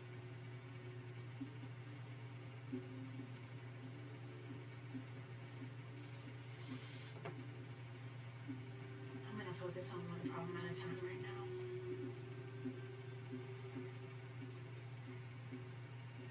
I'm gonna get Sarek back for us. Well, he's definitely missed. I'm gonna go have a drink. You seem like you don't want much company. Did you want me to at least send you up some food? No, I don't need any food. Okay. And I will go down to the tavern and drink until I'm blind. Okay. Okay. Great decisions being taken. What's wrong with us? Like, you don't want to talk about your feelings, so I'm gonna go drink them away.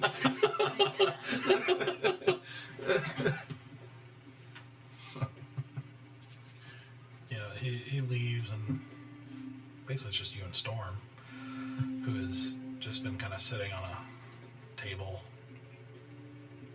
not really. Fortunately, I don't really care about Storm very much. So say anything to her. I don't either. That's why is she in our room? I should have brought her with me then. I'm like, why is she in our room? Because I wanted to keep her safe and I didn't want to walk around with her. I should have walked around with her. Oh, I regret leaving her there now. I thought one of you would be emotionally available for her. No! No. I thought you would at least. I mean, he sees her kind of like a cat. So you just want a pet Storm? That's actually so bad, though. Like, Storm's adorable and friendly and fantastic, but like, just, But when she's sad, yeah, you don't. I regret. They can feed themselves, they can whatever. Like, you just I leave regret them. so much. I mean, she likes drinking. You could have invited No. her. Okay. She's sad about a whole bunch of shit I don't want to think about. I think she does say. I think you do after a moment, like hear her say, like, I don't understand. Did we not get what we wanted?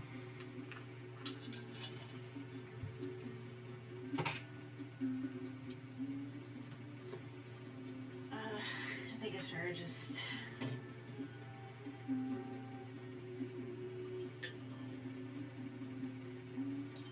Sarah's got vested interest here, and I think she tried to take on too much, more than we literally bargained for, and we're just hoping it doesn't all get screwed up.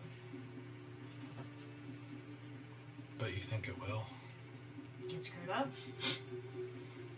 I don't know. Stoics seem to think it would.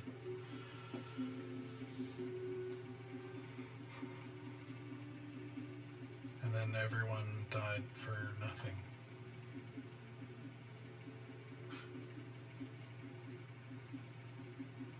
Yeah, maybe.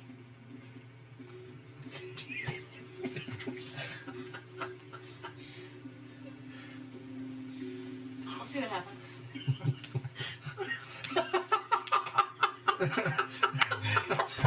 Going down some dark places. That was so good! That was so good! Oh, I wish I would have thought of that. You see her just sort of nod, and after a moment, and then kind of turn away and just kind of lay down, curled up, and into a ball, and not talk anymore. We had that conversation. I'll probably give it a minute. Is she in, like, on a bed? Is she Just on the table. on the table? I'll just give it a minute. And I guess wait till she goes to sleep and kind of look and see when she's asleep. And I'll She's not asleep, but she doesn't react. Like, she's just kind of like, she doesn't look like she's planning staring on off in sleeping. the middle of nowhere. I don't know how fairies work.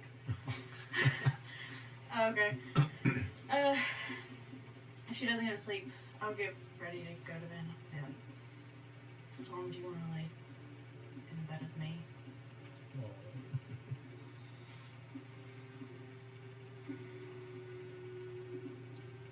Yeah, you just kind of see a little shoulder shrug. I'll wake her up.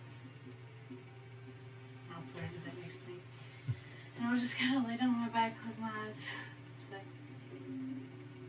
I'm sure everything's gonna be fine. I'll go to bed.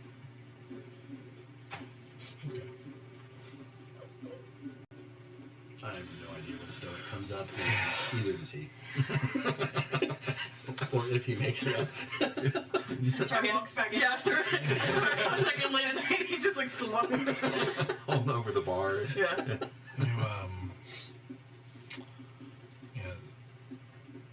You do that, Zeno, and you try to go to sleep after. I mean, you basically just kind of sit in the room for hours before nighttime. But eventually, as you make your way to go to sleep, you do that, and you grab her and everything like that, and then find, all things considered, kind of hard to sleep, like processing everything that's happened today and just kind of tossing and turning a bit. After quite a while, of this kind of restlessness, you feel like a tiny hand on your back, and then you go to sleep. Like cold, dead sleep.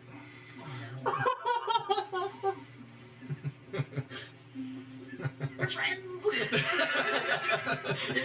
You were probably tossing and turning, and she's like, sleep. Really?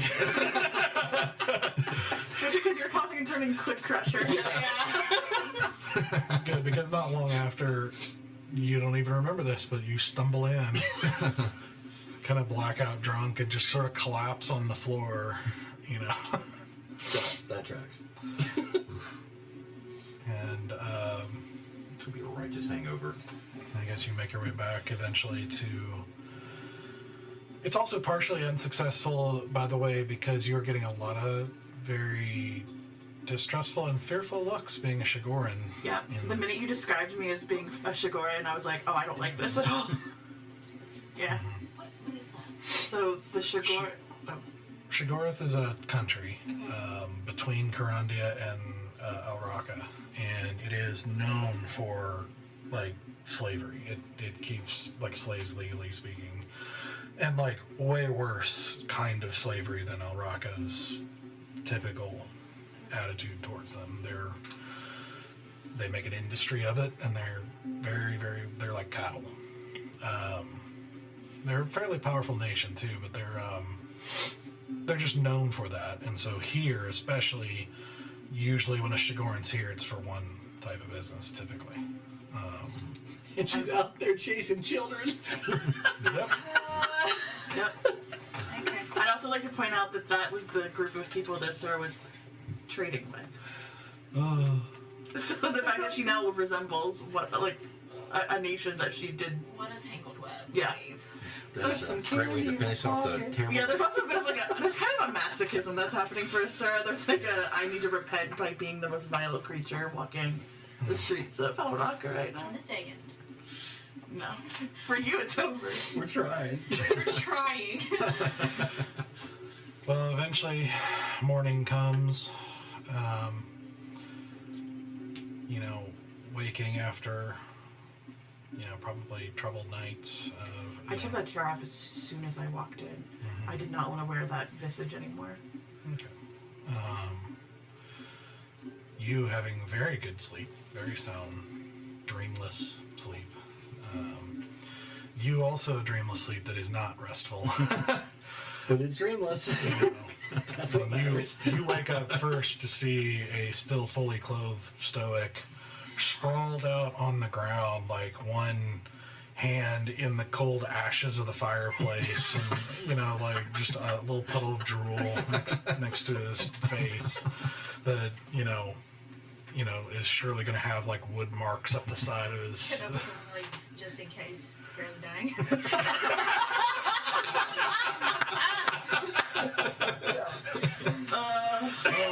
Yep. Needed that. And then I'll rattle you awake. Which takes a minute. Why are you so loud? I didn't say anything. Ow!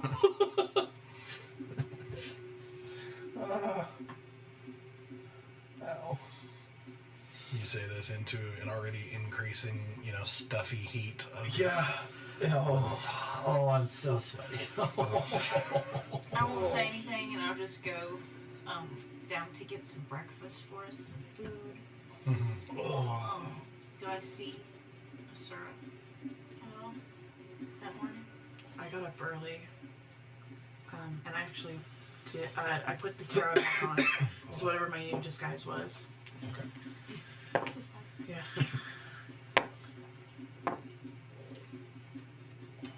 Okay. So, this time you're actually, probably a late 20s redhead, looking fairly similar to the Garanites that you met, kind of crossing through Garan on your way out of Lirindil. With interestingly red shaded eyes. It's an interesting combination that you don't typically see with redheads, but Yeah, I got up early and I did my morning training session that I haven't been doing in a while, just to get like the anxiety out. Like, okay. so Gotcha. you wouldn't recognize me. That's true. But I'm probably at the bar by the time you get down. If you're not waking up at like dawn, then I'm just probably finishing up like a late breakfast after working out. I'm fine. Good morning. Morning. Need some company? Do you?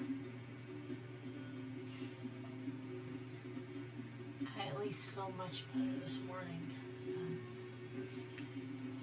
Why don't you come upstairs?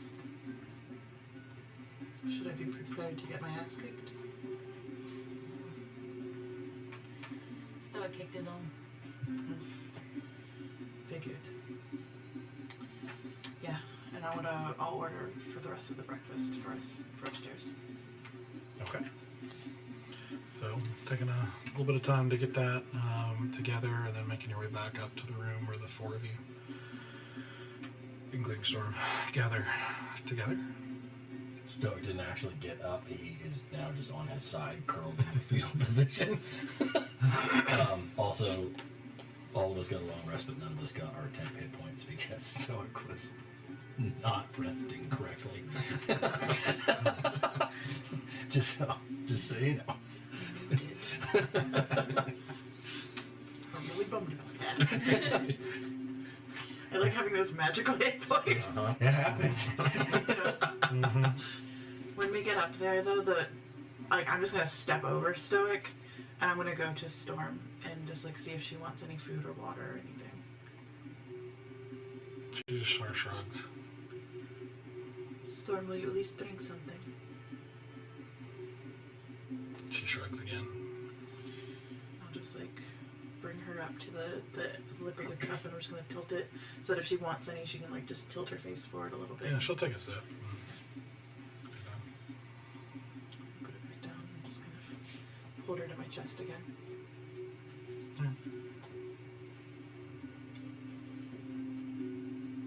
Pull out the bag of holding. Stoic, I need your help. Okay.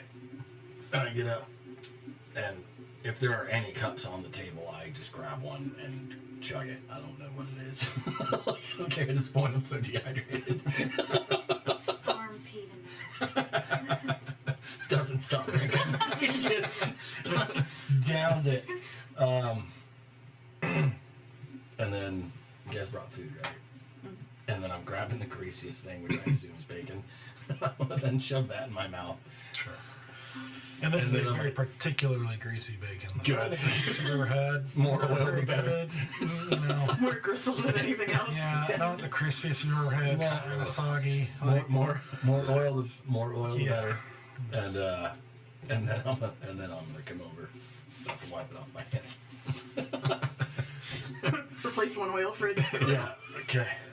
You use the cleansing stone later. It's fine. Yeah. Let's do this. Okay, let's pull him out. Oh. So the trick is we have to tip the bag upside down, but we can't let it fall inside out because if it does, everything's gonna come out and it's not gonna be good. And so she helps me hold it. I'll reach under and think of Stoic and then start to pull him out down, and then once his feet comes out, we'll start to work the bag upward and shimmy around him. Yeah, taking about 10 minutes or so because it's a project. Yeah, It's a project, trying to get over some of the elbows and different. Yeah, because while I didn't have an Pieces. arrow knocked, I still had the bow out, so it's not like an easy thing. no, it's not. We Yeah. gotta maneuver quite a bit. So full of himself. You know what? Absolutely. You're right. Hold on, and I will Don't. take out.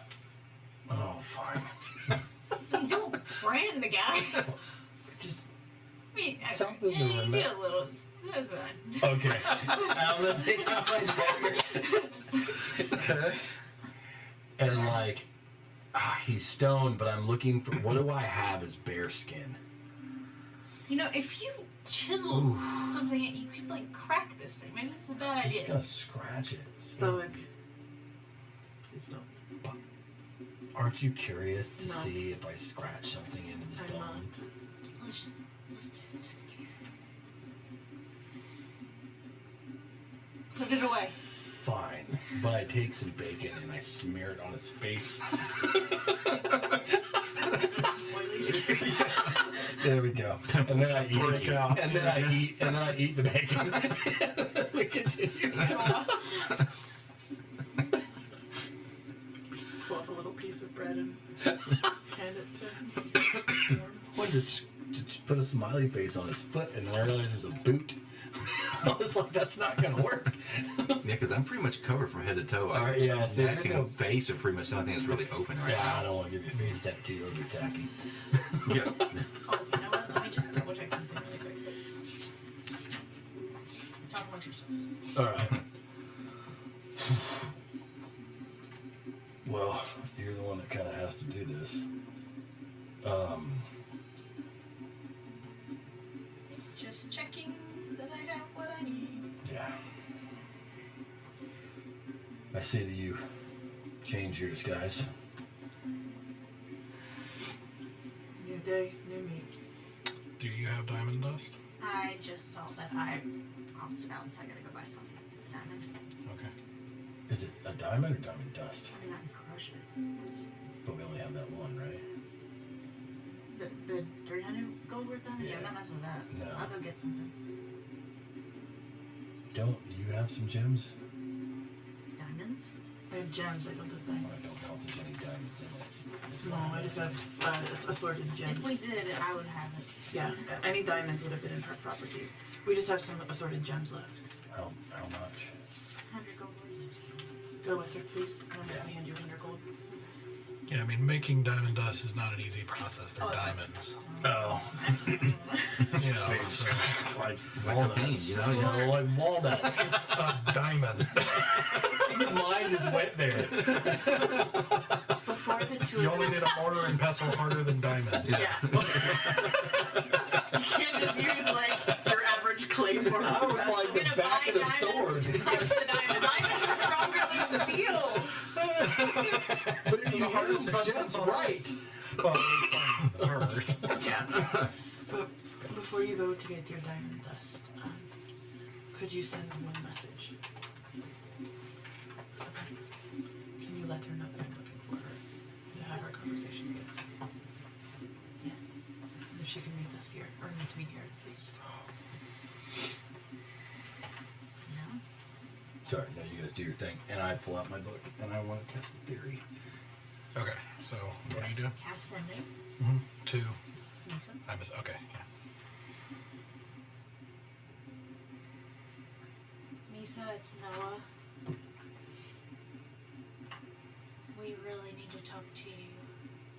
Would you please meet us at the Sandy Boot today, as soon as possible? Your words is it? 30? 25. Maybe I think you got 3 left. Just say the room, which room number it is. Oh, yeah, I don't know. I'll give her Yeah, our yeah. number. Okay. Because if she looks for me, I don't look like myself right now. Okay, yeah. So when she gets there while y'all are still out. And oh no. And she responds and she just says, I will come. I'll stay here and wait. She's coming. Thank you. Never mind. His name's in my book, but it's to bring him back. I was like thinking I could message him, and I was like, I want to test if he can hear me. I was gonna write you a message. Is there any place to buy diamonds on this level? On this level, Yeah. Mystic Sands. you can try. You have to roll an investigation check. I will say that it would take longer. You could probably, you've seen that they had a good amount of supplies of the Mephistophelium. If you want to go up there, That's another The 7, yeah. yeah. And you have the gem to be able to get up in there. The pass. Yeah. I mean, whatever I guess would assume would be easier. We Okay. could swing by the Mystic Sands first, and if they don't have it, we could go up to. That's fine. I'm gonna give you 7. 300 worth of gold Okay. so that you can get as much diamond dust as you need to potentially Okay. not have to get diamond dust every time you need to So test this. you would know if you're going up to the Mephistophelium, it will take longer. So it's possible you'll miss the conversation unless you tell them to wait. With Misa. You want another conversation? No. Okay. We'll go to the 7th level. Okay. But we're gonna check the Mystic Sands first to see if they. That's fine. Yeah. Because it's on this floor. Okay. They have magic-y stuff. So. Let's see. I just don't know if they have Did I that. still need to roll for that or no? Well, if you're on the Mystic Sands, yes, and that'll add time too. 15. Investigation. 15 investigation. Okay. Yeah, he does have one set, like one. 100 worth. Yes. Okay. Do we want to keep 7 to get more? Yeah. Okay. So yeah, you get that from there, and then you're gonna also go to the Mephistopheles. Yep. Okay. If that's all you're getting, then that'll be pretty simple. But they're charging 120. Whatever. Alright. She gave me 300. Let me just see if I have. So it'd be 40 from you. Yeah, I've got it. Okay. So you're getting 340 worth total between the two places. 3 batches. Okay. Cool. Mark that in your inventory.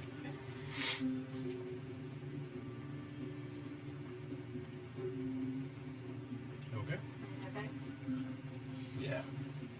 Just quick side note. I know that we got a bunch of money from the skeleton guy, but in the battle with the beholder, did we grab anything? I know I was working on putting the bag, so I wasn't aware of it. No, I just went to the desk to see if there was anything of value, and I just grabbed paperwork. Okay. Okay. I know we were out in a hurry. Because we so couldn't I'm find a not- map or which anything. is fine. I just wanted to make sure.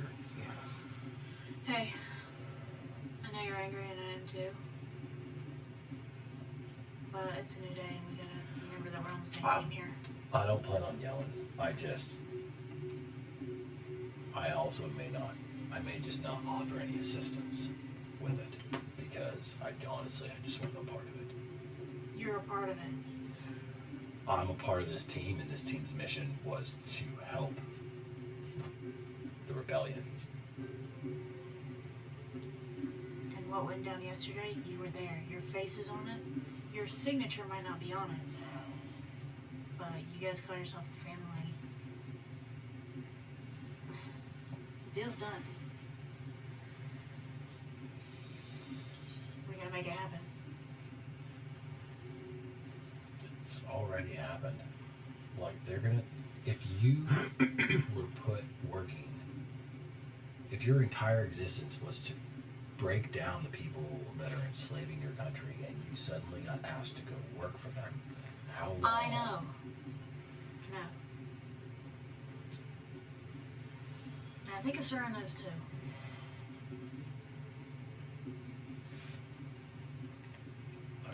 I'm not gonna start something. I don't know.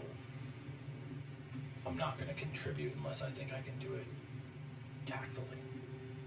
Because I think it'd be unproductive if I just started yelling. And so if I'm a little quiet, it's not that I don't want to help, I just don't think it's gonna come out or across correctly. So that's kind of just where I'm at. So, but mainly, right now, we need to get Sarah back. And I guess I should reach out. I want to see how her meeting goes before I reach out to the rebellion and let them know what's happened.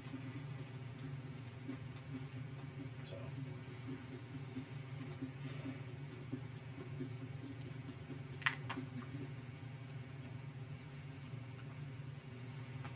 When they leave, I want to bring Storm back down onto the pillow. And I'm just going to be like, Storm, are you okay? She shrugs.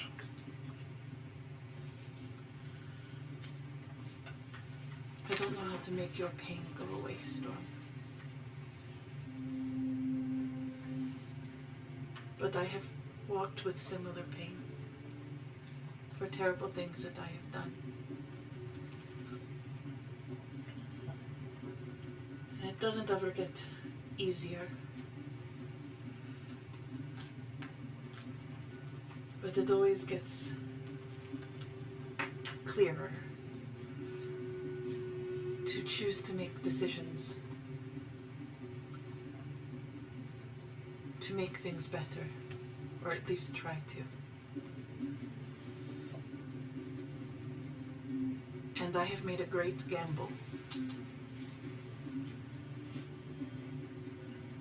I could have walked away with exactly what we wanted. But I chose to potentially risk everything in the hopes that that we can save a lot more people. And I am sorry that I have put your sacrifice on the line.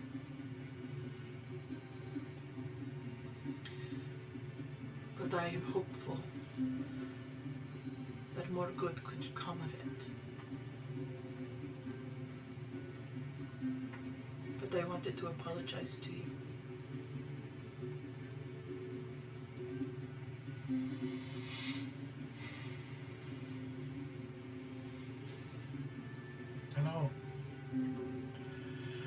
I don't really understand all of that. But I mean, it's not your fault. I don't really have a choice.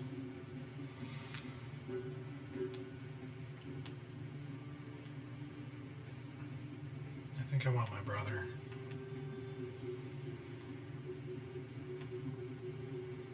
You're always welcome to leave and go to him. I will never hold you. At least, not by force. But I love you. And I still love you. And I know Bear will always love you.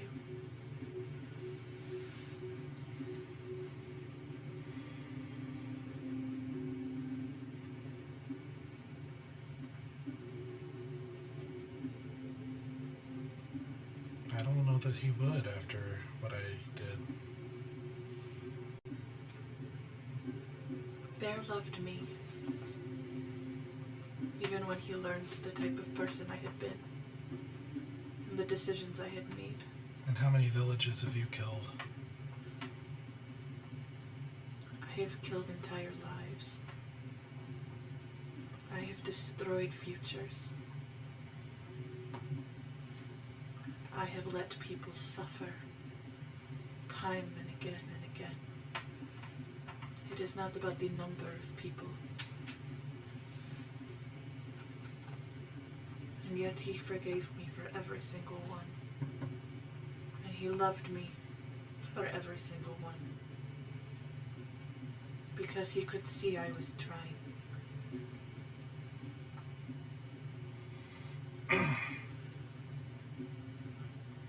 Well, he was good, And but so I'm not.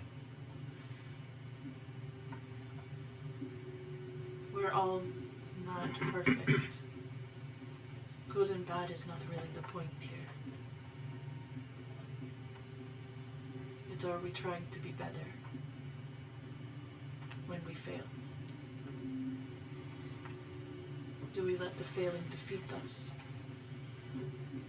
Or do we recognize what we have done is harm, and now it is our chance to correct it, to learn from it, to grow from it?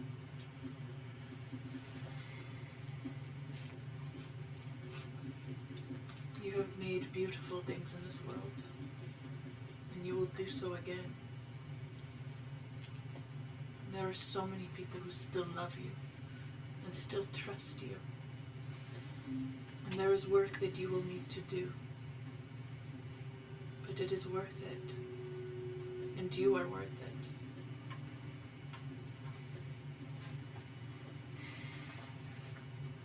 You just don't get it. You did these things by choice. I don't have a choice. I don't understand that is true. Please explain to me. What do you mean you didn't have a choice? Let's finish so we can get back to Cithras. Storm. What am I missing? Nothing. Storm, please. Please don't shut me out. What am I missing? Shouldn't answer.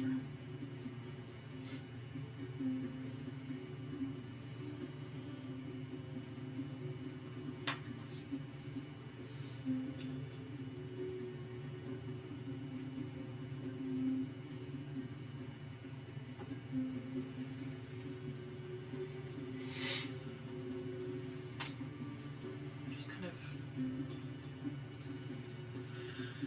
fold up a little like nest for her so she can be a bit more comfortable, and like cushioning, and make sure that there's still food and water out for her.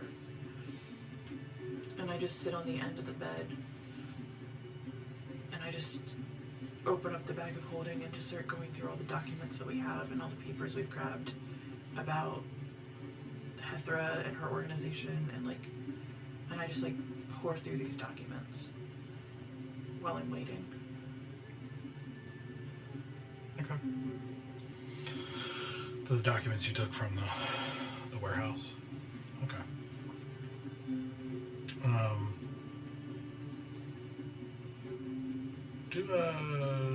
Call it an investigation check. Not great at investigation.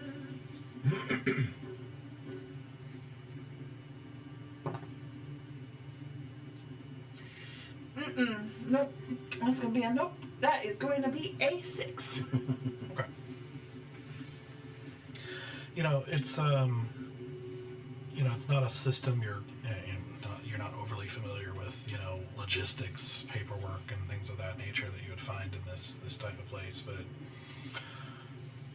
it's hard to make sense of it. But you get the impression that the operations haven't ceased in any way. Like, the weapons are going somewhere, just not where they were. That there seems to be a new client. Okay.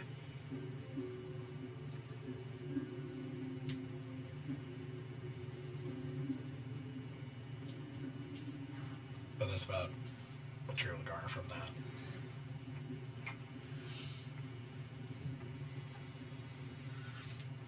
While I'm going over the document, I just start humming. Just like little tunes. Okay. Just trying to be as like soft and gentle as I can be. Okay. But eventually you hear a knock on the door as Misa arrives. And that's where we're going to take a break. Am I like acting angry at you? Are we a friend? Yeah, absolutely, 100%. I loved it. It's kind of par for the course for us, so we're But yeah, I liked it a lot. It was a very dynamic scene. Mm-hmm. Good stuff. Very intense stuff. All right, so we will take a break for about 10 minutes, then come back and see how the rest of these conversations go. So. All right. We will be back in a minute. All right, welcome back. Welcome back. So, as we pick things back up, as the other two are out shopping, Misa knocks on the door and arrives and greets you. How are you? Everything all right? It's a loaded question. And I want to start by saying that I am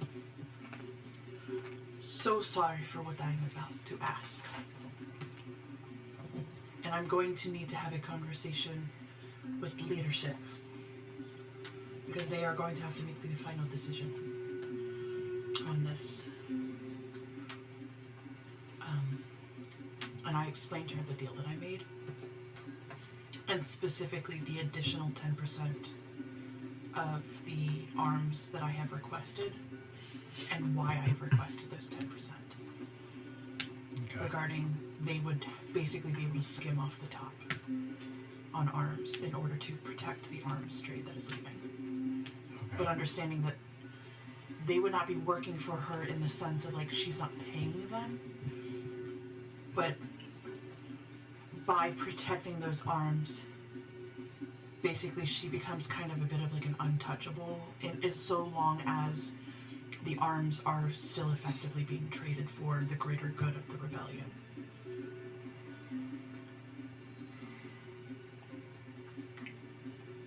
So, oh.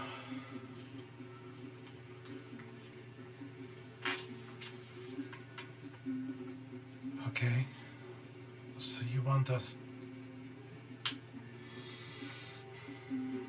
to use what want us to run security for her shipments.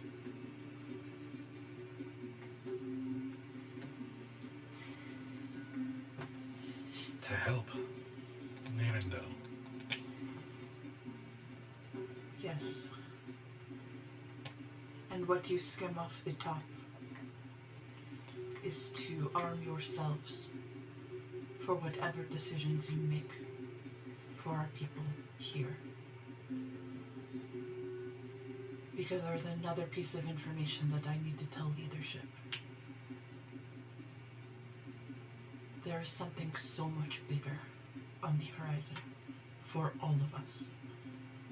Not just Tiratha, not just Lirindil, but this entire world.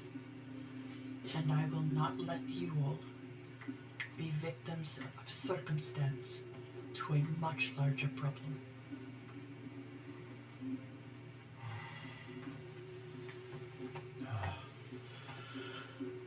Oh, Sarah, this is too much for me. This is... I know.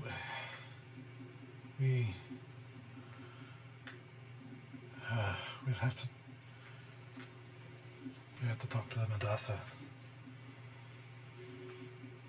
The Madassa is currently occupied with the very person we have made a pact with. Right, Madassa is Cithras, right? He's currently having fun with her. They will not...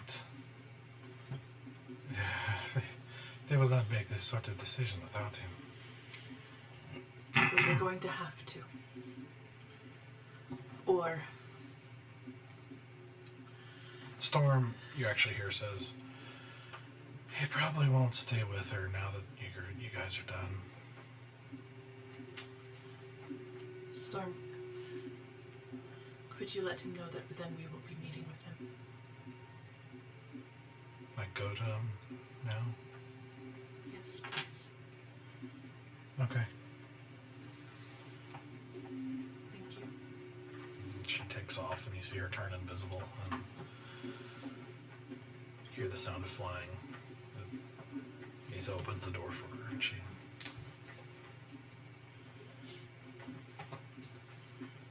I have made a great gamble with you, with your goals and aims here, with an entire country in Lirindil and its future. And I'm going to give you information that should I fail in helping all of these individuals get what they need out of this, that you can use against me as collateral. Should you ever need to. You? Because I have brokered a very dangerous deal. And I am the one who should be punished if it goes wrong. Sir, I don't want that sort of thing. That's not for me anyway. And I don't have any interest in that. If you change your mind, then you let me know. Because I feel like I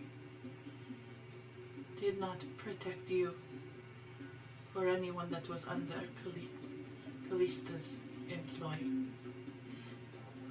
Power, brutality. Your actions set us free. It allowed us to win our freedom. And now I have potentially reinstated a very fucked up system with another new power. Well, listen, I don't have the brain for these sorts of things. This is a little bit beyond me, but I wouldn't. I'm sure whatever you did was with the best intention. Good intention does not always mean good outcome.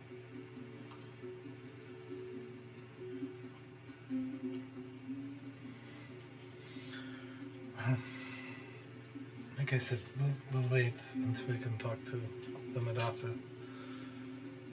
Where's everyone else? They had to run an errand. One of ours is currently Standing there. a little stiff. Oh. All right.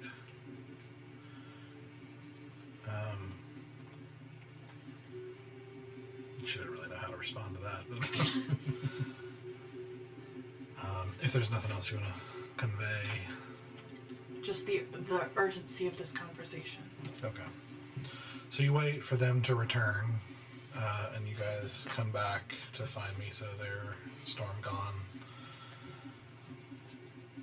Misa with a little bit of a look of concern on her face. So you know the deal. Yes. We are going to talk with the Medasa, Citrus, and the powers that be within the organization regarding what I have done.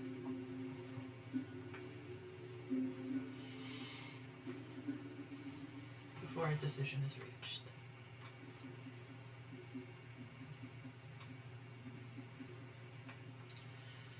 But we probably need our dear friend back on the board.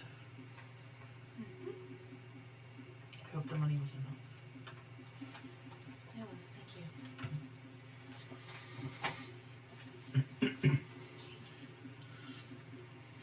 You may not want me there for the conversation with Citrus, And you can wait outside. because it's no secret he doesn't like me. And I want every advantage that we have for this to go well.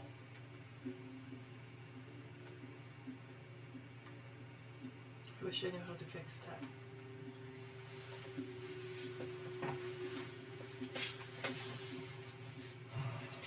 But I don't know if that is mine to fix.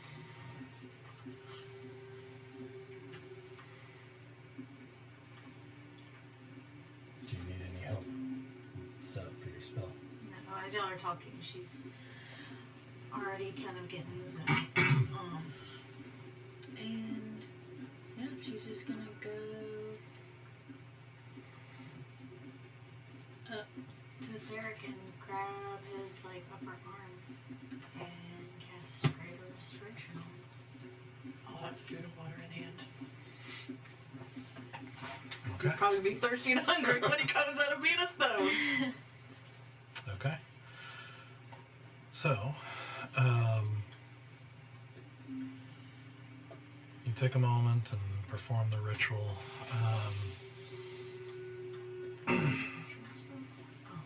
Well, not a ritual. No. If that was ritual, that would be wild. No. I have a good ritual. But you perform the magic, seeing the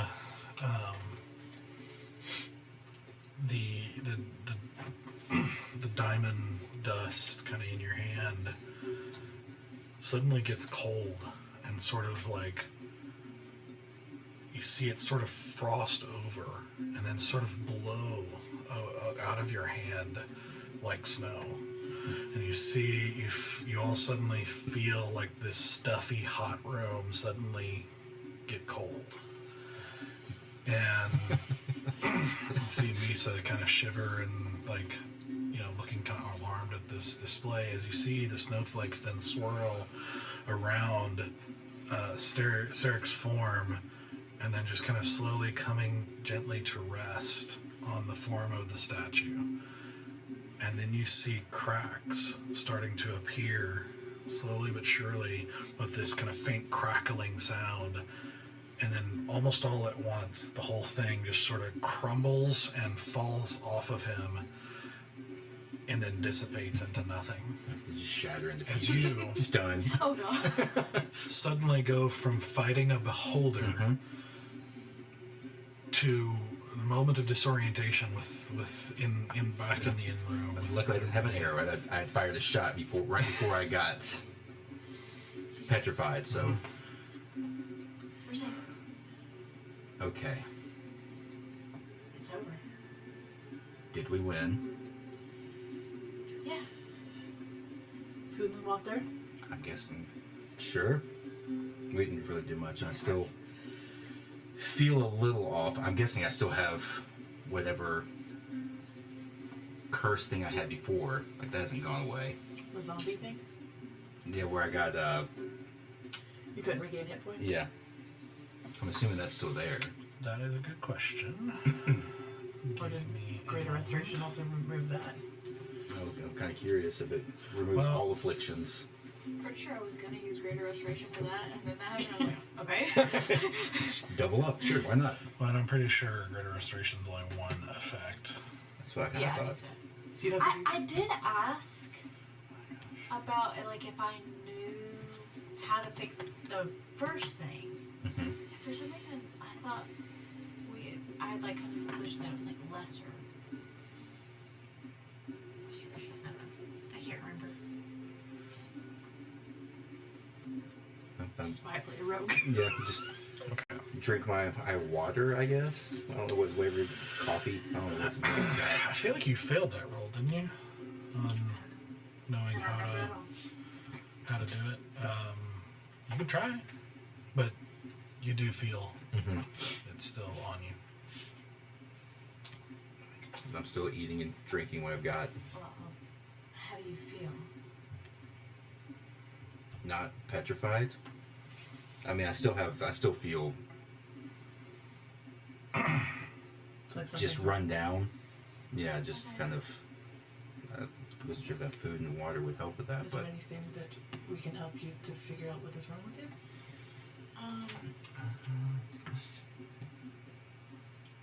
I will. I guess I'll ritually cast Identify. Okay. Sure. All right. So as you do that, and by the way, when you do identify, it doesn't it cost something too? I have one. Okay. You're keeping track of that. It doesn't. It doesn't consume the pearl though, because it always specifies which it consumes. So some stuff I always have in my inventory, like my Okay. other stuff that. it Okay. doesn't Yeah, just making consume. sure. Yeah. Okay.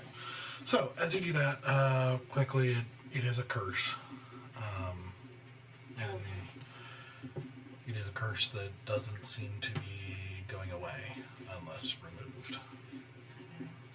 So it's not a time frame thing. It's going to be there. Well, I can't. So I should say a couple other things about it. Can't regain hit points, and his max hit points are going to decrease by 10 every 24 hours. If the curse reduces the target's hit points maximum to 0, they die, and their body turns to dust. Okay. I mean, I can have something for that. Is it Greater Restoration is the curse one too, or is there like a... There's a spell called Remove first. Oh. That seems rather on the nose. that would be fantastic. Okay. Do you have it prepared? Well, that's what I was gonna ask, because I feel like we did determine that it was a curse the last time we were here. But, I mean, if we did determine it a couple weeks ago, she would have prepared it. And I thought we actually did figure out it was a curse as well, Yeah. because I remember hearing it was a curse. Yeah. Okay, I'll allow. Okay. Because these are big ones, right? Yep. Okay. You take a lot to fix. I put myself in stupid situations. I It's will fine. cast Remove Curse on Cyril. Okay. So performing another bit of magic with another cold wind, you feel it almost seeming to blow away this kind of sickly, horrible feeling, draining life from you. I feel better. I feel a lot better. Yeah, you're making a real habit of, like, saving my ass. Yeah. Well, just watch your own next time. No promises. Okay. So, Anything else you would like to do before heading out? Let's see if it's really working. And I place a hand on him, and I use up for Bless you. my healing thingies. And I heal him 4, 6, 7, 8, 9, 10, 12 points of healing. Okay. It does work. Sweet. Imagine if it didn't work. That's why I was like, hold on here, let's double check. That mummy. Because I don't remember how many points you had, but it wasn't a lot. No, It was not a lot. So, Oh, you were really low. I was pretty. yeah, that's why I was like, before we go anywhere, Points. we may want to. Oh, good, it works. I'm going to. Oh my gosh, what's it called? Sorry. Sexy healing hands yourself? Well, I will do that as well. Second wind. Okay. Okay, got 9 more points for that. As you kind of sit down and eat the food that she gives you, or whatever, I'm gonna reach into the bag and get out the chest with the pastry and give you one. Thank you. And because I'm guessing I got no benefits from a long rest, Right. so I've got 1 spell slot left. Yeah, but you don't have exhaustion either. You're kind of in a state of suspense, so it's as if you were still in that combat earlier, yesterday. So I'm going to use my last first level spell You're to a cast day younger than the Wounds. rest of us. Yeah. Heal myself another 8 points. So I am doing. Do you Okay. want more healing? I'm at. We could take a short Yeah, rest. technically, yeah, we can take a Sure. I'll take a short rest. Yeah, I'll join you in that. Because I'm still really hungover. Misa says, we shouldn't go? There's a lot to talk about from your deal. I can wait. Wow. I feel like I missed something here. I give you the abridged version very quickly. With that. the abridged I gotta- version. Go ahead and I gotta get my charger, I forgot. Okay. With the abridged version, do you tell me why you did it, or just that what happened? Just what happened. Okay. So So you'd have to ask me why. yeah. So why? I'm just smiling. Because there's Sure, Nice. we'll call it that. because there has been a lot of death. And I made a rash decision to try to make everything better. But it is a risk that could be so much worse. And there's so many futures at stake. If it does not go the way that I hope that it does. I'm gonna do an insight check on just kind of the room, kind of read the room a little bit, Go for it. just to see. Like to read the room. Yeah. So I got 15. You could cut it with a knife, man. You don't need Yeah. to roll for that. Yeah. Yeah. Yeah. So, I mean, there's some obvious discontent Yep. with things here. You can see Misa's very not at peace Yeah. at the moment. Very worried look.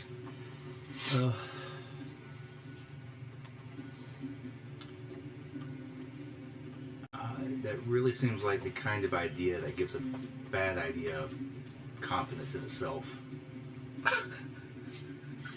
Don't think I understood that sentence at all, to be perfectly honest. And I'm notorious for weaving a ridiculous sentence. Yeah. But it's been done. There's nothing we can do about it other than move forward. So what we need to do, we need to go see Cithras, the Madassa, whatever he wants to call himself with this. The Madassa and the leadership. There's decisions that they have to make. Alright, well. You better make a persuasive argument, because that's going to... Yes. I'm sure. Everyone's talked about in exhaustion, so, yeah. Let's get going. I thought we were taking a short rest. We can do this. We're doing the short rest while we're talking. Okay. I've been meditating Yeah. during the short rest. so that everyone can get their 10 points.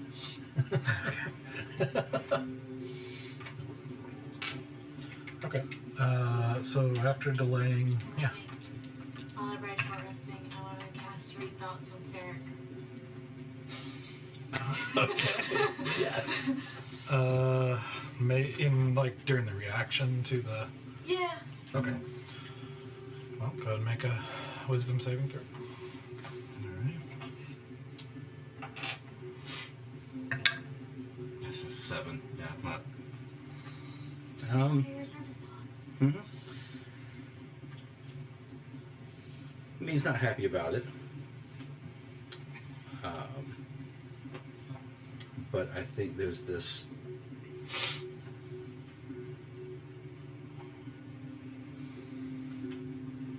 I'm trying to think of it's how much of it's surface, how much of it would be deeper. I think there's an understanding of why. It's a bad decision, but there's like a little bit of like, okay, I understand. Plus, it's already been made. Like, there's no reason to get angry or over it. The die has been cast. Let's go ahead and make sure we can fix it. Kind of what you're getting.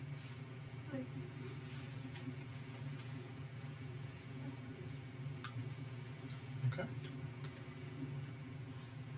Just trying to figure out what dice I want to use. What time of day is it?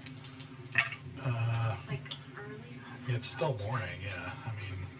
It's by the time you do shopping, get him. Get Misa, have the conversation, come back. Short rest. Yeah, short rest. You're probably looking at late morning. We'll say 11.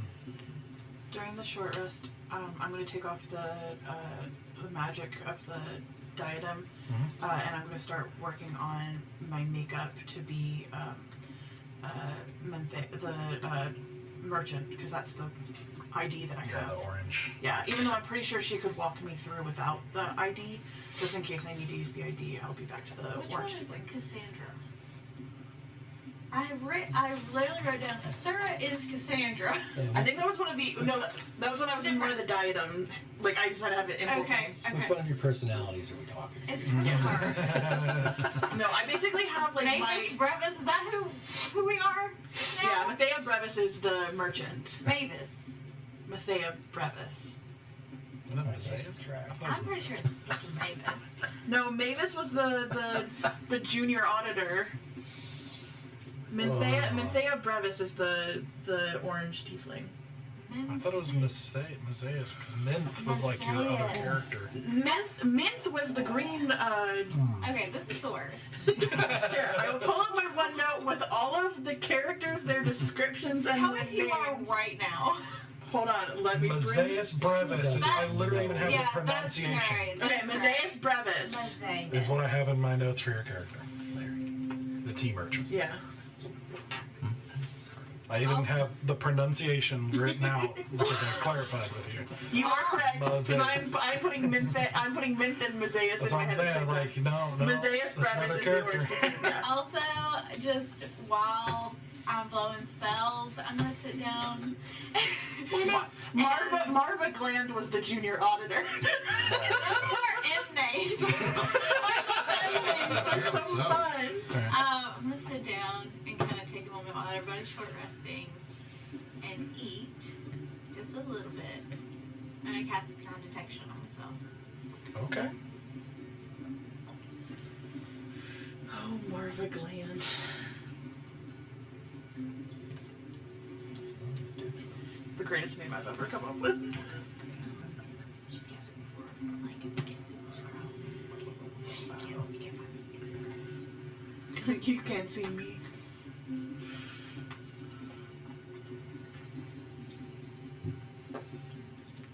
Okay, cool. So I'm just Okay. down to 9 points. We do get it. Okay. Thank you. That is awesome. All right, so short rested up, disguised up, spelled out. You guys with Misa begin making your way back up to the 8th level to seek out Cythris. So, you make your way back out again through the hot desert day, kind of a low visibility today, like a little bit hazier than the previous few days. That air pollution thing came up on the Weather Channel this morning. Yeah, the air quality is probably, yellow or red. But you're in, so you make your way up through the levels once again, eventually finding yourselves once more at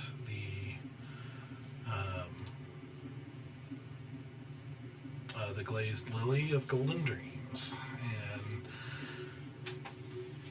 after a little bit of a wait with the staff there, Wait. yeah. I'm gonna cast another spell. Okay. I'm gonna walk up to you. You're doing this, right? Yes. I'll screw it up.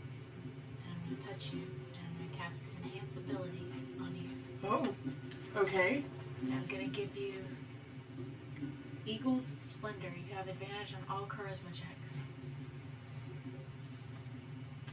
Okay. So anytime I roll a skill that's charisma based, Yep. it's with advantage? Yep. That's clutch. It's another big boy spell. That's Yesterday was the first day I Well completely done. ran out of spells. I'm like, I don't care anymore. He's broken the seal. It's fine now. Okay. All right. Yes, ma'am. Okay. You feel this kind of cold breeze around you. And you suddenly just feel a little more confident. Like, yeah, we got this. Just a little bit more confident. Step in. All right.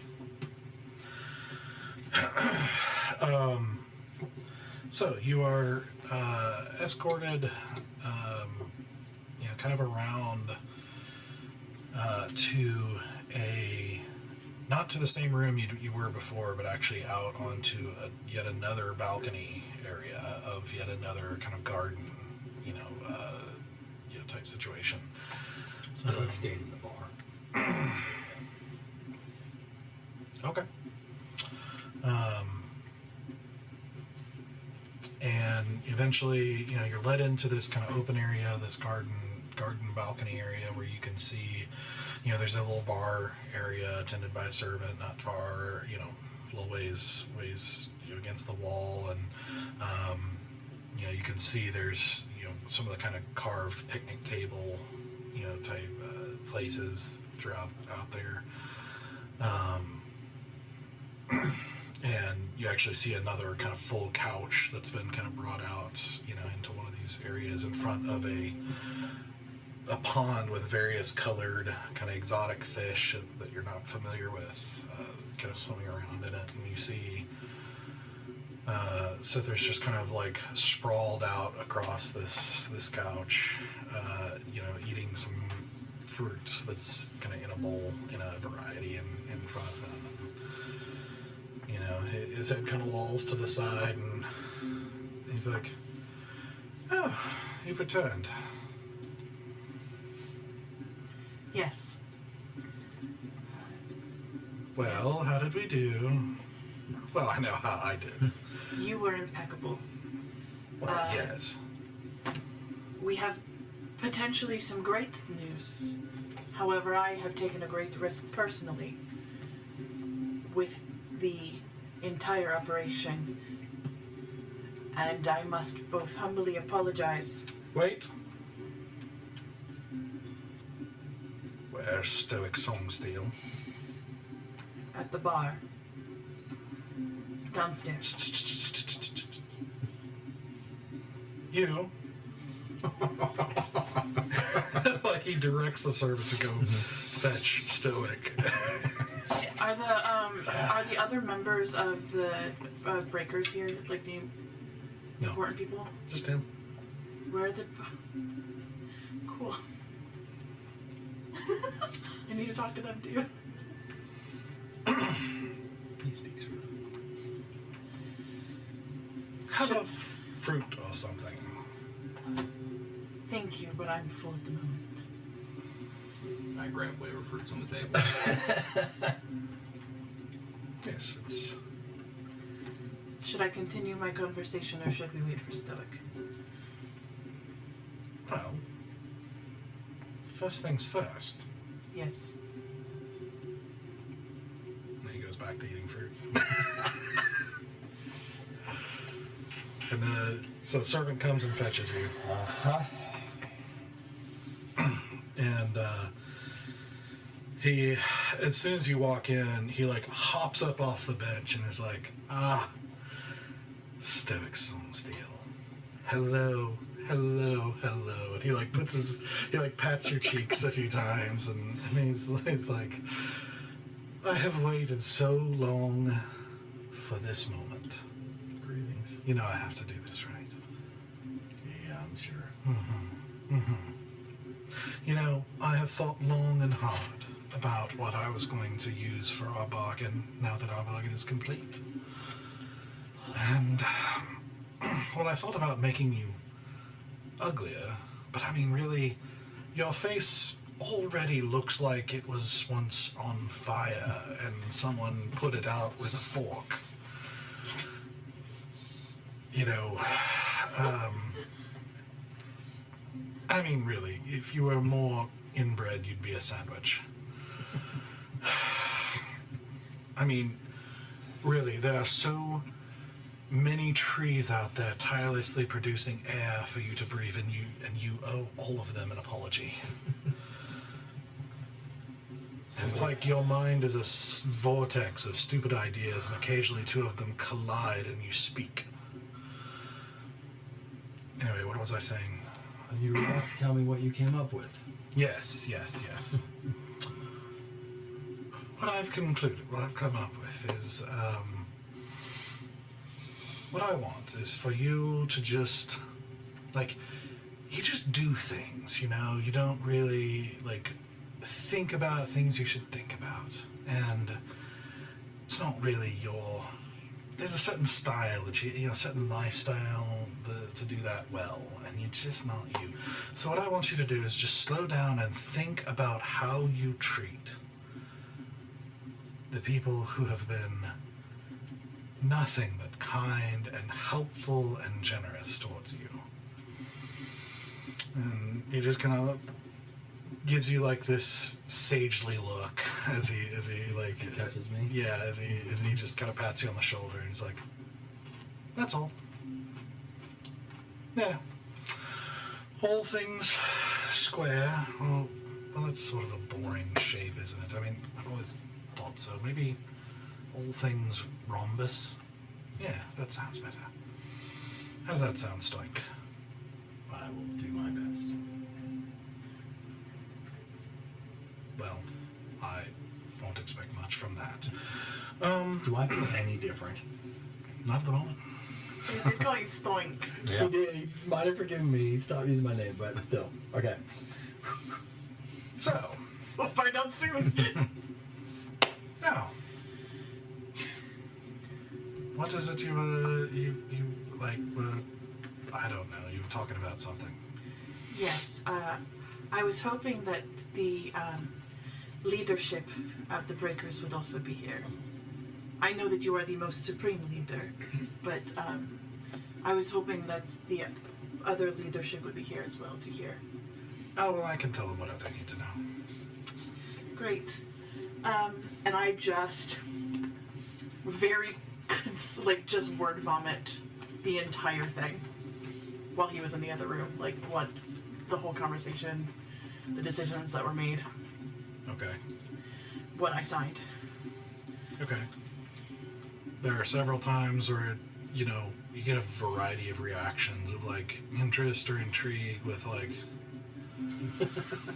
you know, just boredom and like, you're still talking, like, you know, that sort of reaction and just, okay. I need a nap after all of that. So, all right. So,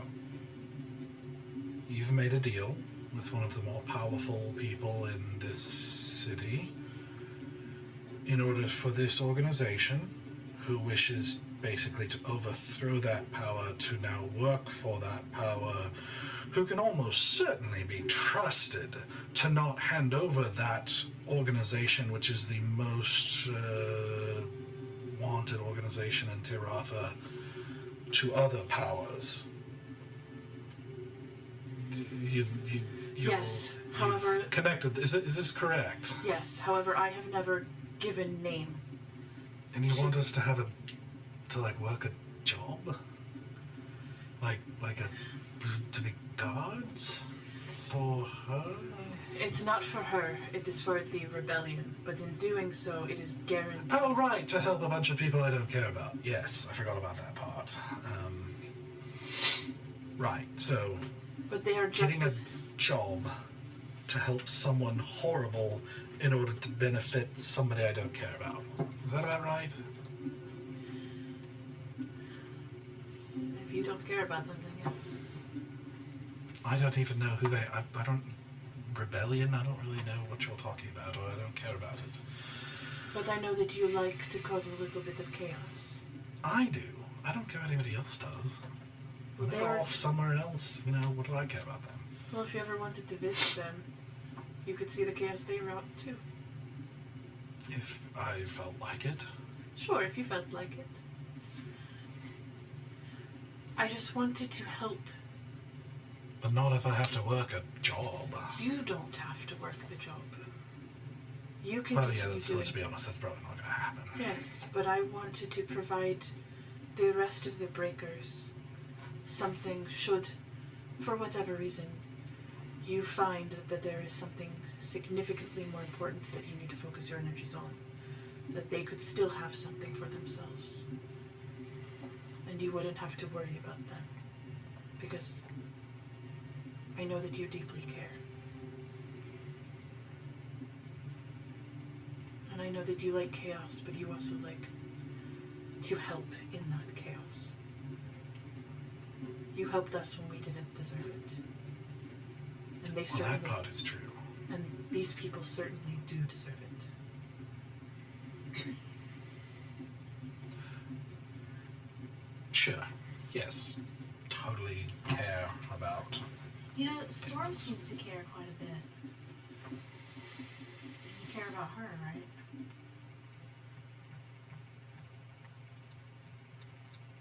Well, that's a different story.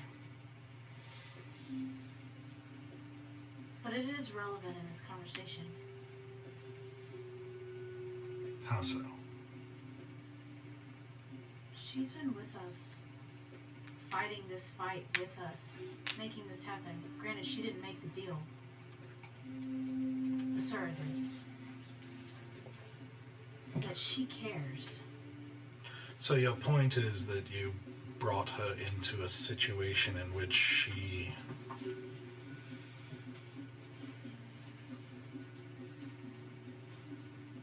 Yeah, you don't really understand.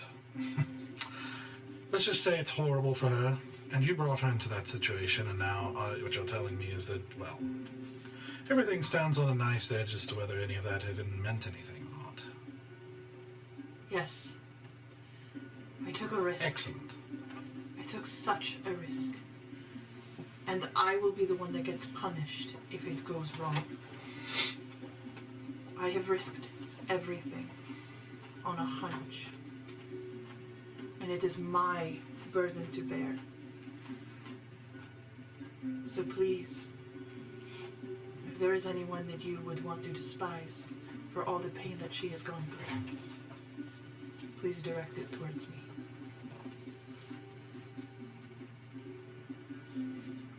I mean, there's someone I despise, but it's not you. Why did she say that she couldn't, that she had no control?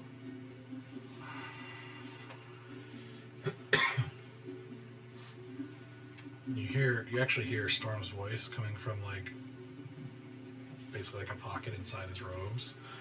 Just say like, you can tell them kind of like looks down for a second, and he's like, I'm really beginning to hate being around you people. He's, please. And he like waves at the other servants to like leave the balcony, and he waits till they're out, and just make me want to think and talk about things that I don't want to think and talk about. Alright, look, before we left the Fey Realm, we were messing with a sea fury, and it was sort of earning the Queen of Winter's favor, and, well, we succeeded, and we did earn her favor. All fine and dandy, but as we were escaping, I was fast enough to escape without notice, but Storm was just a little bit slower, and got cursed. She said, she said, your meddling altruism be thine offense. May your care turn to woe in the worst. Your anger turn to destruction unleashed. Your caring would be your curse. So, now, anytime Storm gets truly angry about someone or something she actually cares about, she, well, we call it goes dark. She's consumed by wrath and fury until killed. Which would be why I had our mother bind her to me, in case I have to kill her.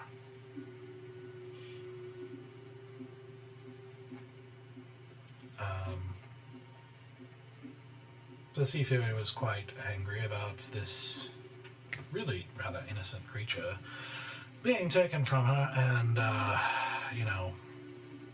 so basically that's how she took revenge on Storm until we provide her with another innocent creature to do, and which Storm is not willing to do. I wanted to, but, that's besides the point. So anyway, I can't care about stuff because she cares too easily. And to be fair, I don't really care most of the time. It's our nature.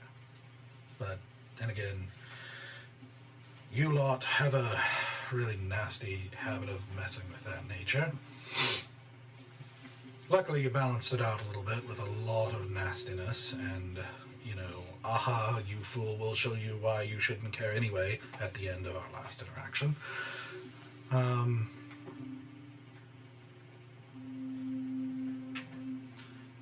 So listen, I was bored. I was about to leave the Fey Realm before too long, but and so yes, a lot of this is just me wandering around, but I also came here to try and get more powerful, because well, laziness and entertainment, but also so that maybe I can fix her. You have to understand, a debt to a Fae is indelible. Has to be paid. But if I become powerful enough, maybe I can undo it.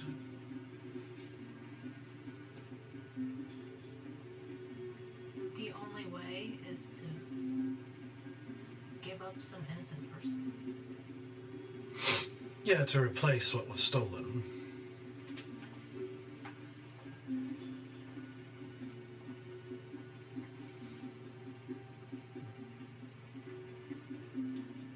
Do Fey curses work differently than most? What, you mean like the pitiful little curses I see here? Yes. Yeah, for the most part, yeah. But it depends on who's casting it and the strength of the offense and all that sort of thing. But yes, generally speaking, Fey curses are a little bit different, especially when it's, I don't know, related to broken deals or deads and things of that nature. It's fey magic works a little differently sometimes. And you trying to fix it led you here? Well, no, I mean, well, yeah, no, well, a lot of things led me here, but yes, part of it was to seek out, you know, ways. Look, you can gain power in the Fey realm, but it usually costs a lot, and I don't like paying. You know, there's a lot better ways to get power, and look, this is the realm where things affect the most in the universe, so, you know, if I don't find anything in this realm, I'll go to another one. So you've got nowhere. I'm figuring this out. Well, I've gotten more powerful, I'm sure, you know. Listen, if I could build an arch, I'm pretty sure I'd be on the right track.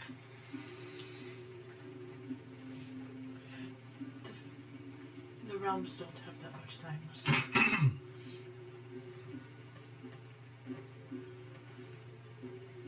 The veil is breaking.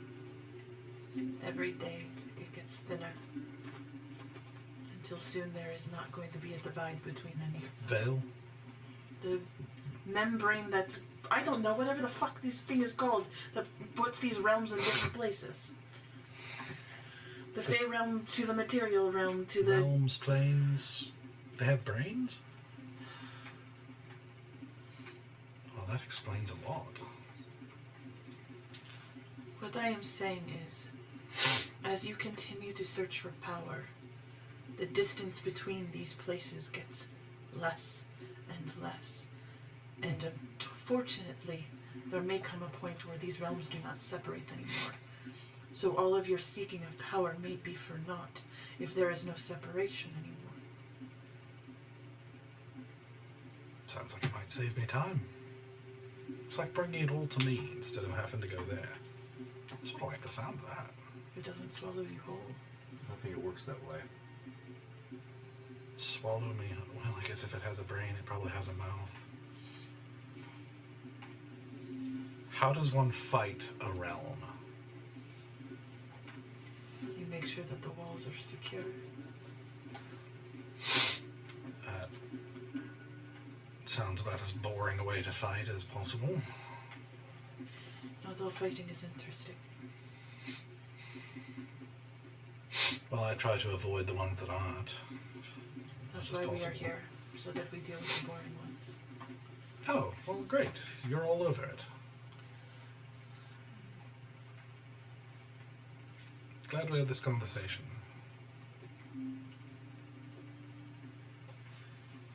The reason I set everything in motion the way I did is because if the walls that divide these realms break, it is going to be chaos, and not a fun type of chaos. And there is going to be so many innocent people who are going to suffer for it. And I know that you cannot feel in order to protect Storm. So please let me feel it. That way neither one of you gets hurt. Please let the rest of us feel it so that neither one of you gets hurt. But we have to do something to protect the people that are here, because they cannot know what is going on. They are not prepared for what is going on. And there are so many fights that need to happen between stupid civilizations on this plane right now, and they need to be strong enough to fight what is coming. It will destroy all of us if we don't. I made a terrible decision and a terrible plan to put in place to give a couple of swords to a couple of people. And I don't know if I did right by any of them.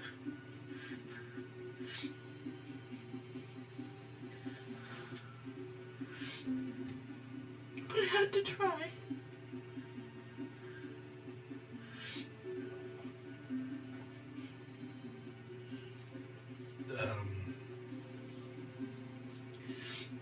There.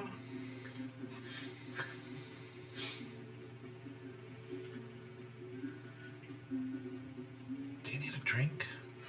A stiff one. Well, that I can help with. You hear him kind of clap a little bit loudly, and after a moment, one of the servants comes to the door and he has him go get you a drink. And he's just like, just leave the bottle.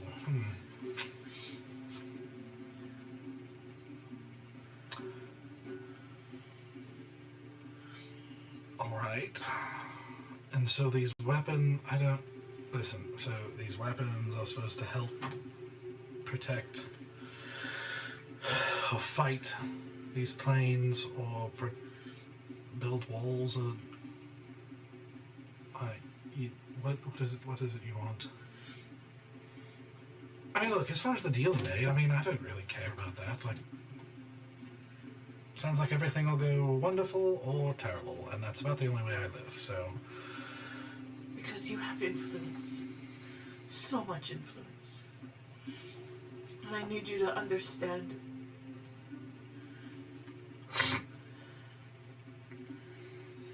I need you to help create a little bit of positive influence in a decision that I made. And I know you don't care about a rebellion in a different country. I know that you don't. But it is all connected. People who are trying to do right by people who are trying to protect and uplift each other in this world need to be the ones in power. Need to be the ones that are making the decisions when bigger, scarier things come. Because they will make decisions that help everyone and not just themselves. They will be the most apt people to make very difficult decisions. But they will always look to the humanity in making those decisions. Alright, so you want my influence on what? I mean, all of this altruism sounds really lovely, I guess, for a poem or something. What is it you want from me right now? I have made a deal that the Breakers are now the protectors of the trade routes for these arms. I have requested an additional 10% added to these arms trades. Off the top, the Breakers can take what they need for their rebellion here. They are now significantly better armed, and they're going to have better money and influence if they wanted to sell those arms. They are now positioned better to make a foothold that is sustainable, as opposed to just being a bunch of very excitable young people trying to make a change in this world. Right. I have given them resources. But I have also made a very risky deal. I understand, because I have now put them in arm's reach of a very powerful family that can do great, terrible things if it is ever discovered who these people really are. Because I have never named a name of who I am putting in the position of arms guards. They do not know who these people are, just that they are a group of people that could protect the deals, the movement of the merchandise. So I would need you to convince them to play the long game in this, but more importantly, to protect their identities by creating a system in place that makes it so difficult for this family to ever figure out who they really are and what they're really doing. Right. You are very good at coming up with new identities and new disguises. Well, for myself. Well, then making it for mere mortals is nothing. Alright, running security for a whole criminal organization operation that's apparently big enough to do whatever it is they're doing in the north. I don't want to think this hard about anything ever. That is why I wanted to talk to the other heads of the family, because maybe they could have taken on this burden. No, hold on. And he calls me back in now. And he's like, alright, Misa, so how many people are there in the Circle Breakers now? And she's like, 12? He's like, oh, well, that'll be plenty, right? You'll need to triple it. Quickly. Triple it with what? people unshackled and Yeah. unburdened. Well, I suppose we could. Might be able to use some of the people we just freed, right? I mean. Oh. Yeah. I forgot about that part. Yeah, the whole secrecy thing. Probably going to be real important. Because while I was with Miss Hethra, well, I was with her, so it couldn't have had anything to do with me, of course, Her main house of slaves was emptied. Official paperwork there and everything, of course. Apparently traitors in their household that swear they remember nothing, strangely.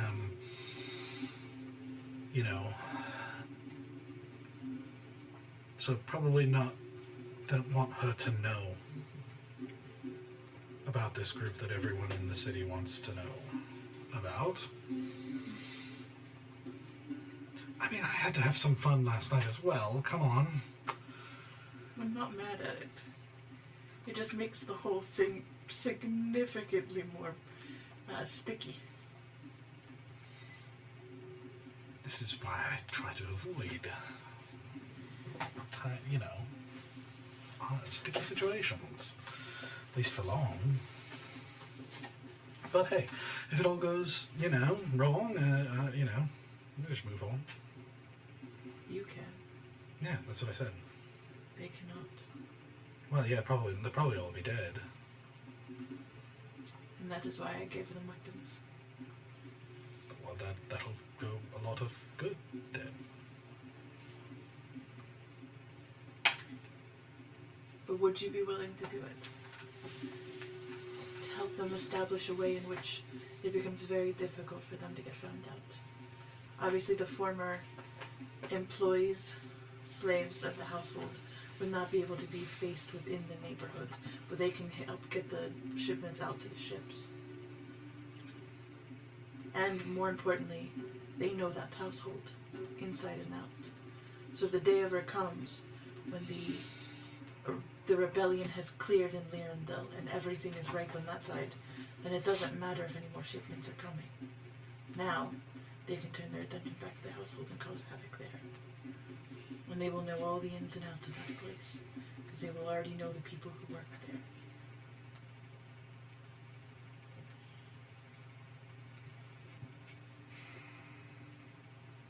You need to roll a persuasion check. With intent. 30. So, he... Actually, sorry, 31. Okay. So he thinks, and he just kind of like looks down at his pocket for a second, and then I really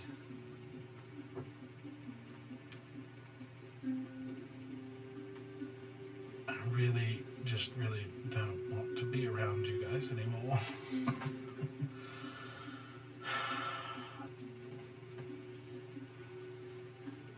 Listen, I don't make promises. That's just not what I do, but I don't even fully understand everything you were saying, nor do I care about the other half. So, listen, I'll do what I can. That's all I can ask for. This makes everything about this endeavor a lot less fun. Depends on how you look at it.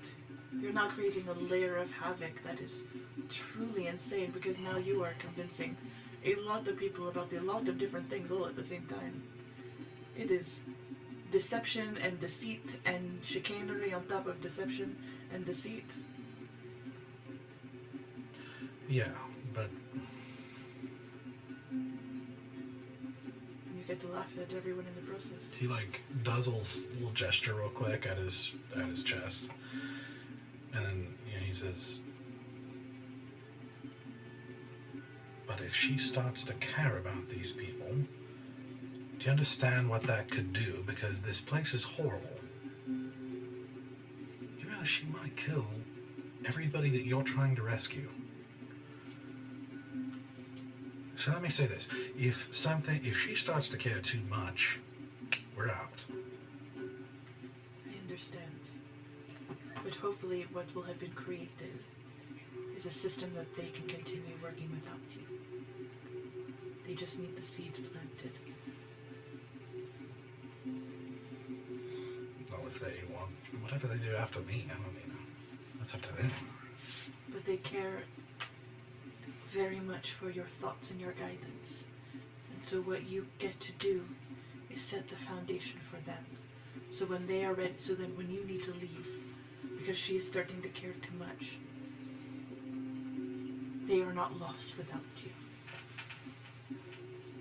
Because I know you cannot care for her sake, but I have a strong feeling you care for yours. There is a very large heart in there, and it has to be very hard for her sake, because you love her more than you love anyone else. And that is the worst sort of burden you both have to bear, to love so deeply. Yeah, so if I ever see you again, I think I'll run the other way. Probably for the best. Doesn't mean I won't love you any less. Or her. Yeah. Well.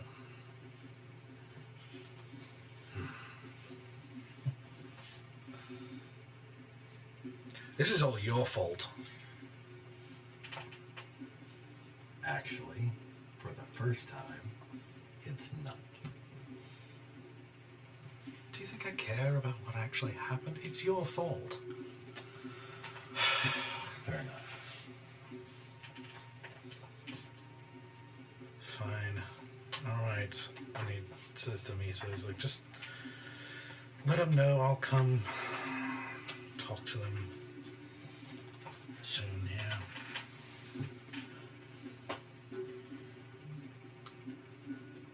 Can I confirm then with the household that they will have a new set of guards for their arms? Yes. Everything will be fine.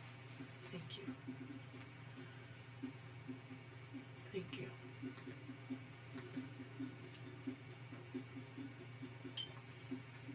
Pour myself one more drink and down it really fast.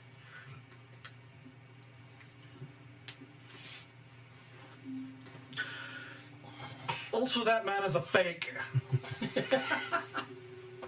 In what way? He's pretending to be someone he's not. And you know who I'm talking about. Sir. Sorry. Citrus. There's been quite a bit that has happened since the last time we saw you.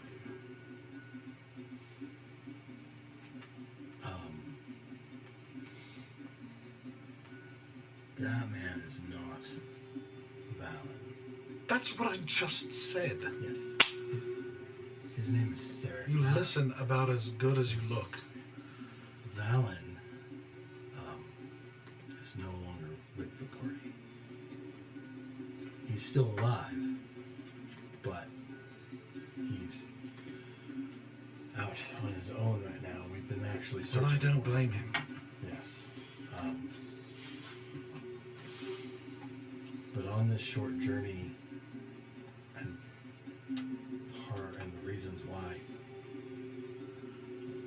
Storm did what she did is because the other two members of our party are no longer amongst the living.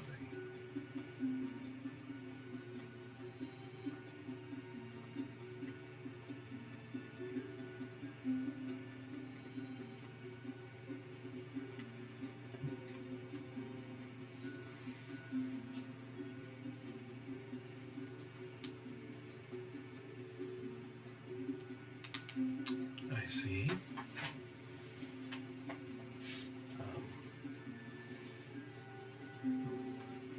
We took revenge for them us, but she lost control in her revenge.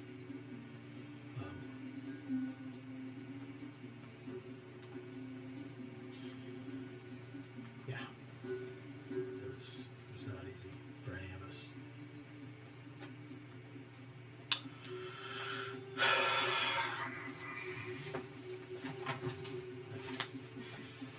Run out of snarky comments. Oh no. Not in the slightest. I'm trying to select from a litany of things I wish to say to this person who is telling me that he apparently drove off my best friend and also apparently got 2 other friends killed. That's fair. I will bear that. It's not fair. It's not fair. No. You didn't get them killed. You don't know anything about it. Wait, I'm sorry. Maybe I misled you. You seem to have come under the impression that I care about fairness. I mean, you're the one that said it. I'm just correcting you. Yes, I said it. I didn't say it was fair. Stoic is the whipping boy. I'm well aware.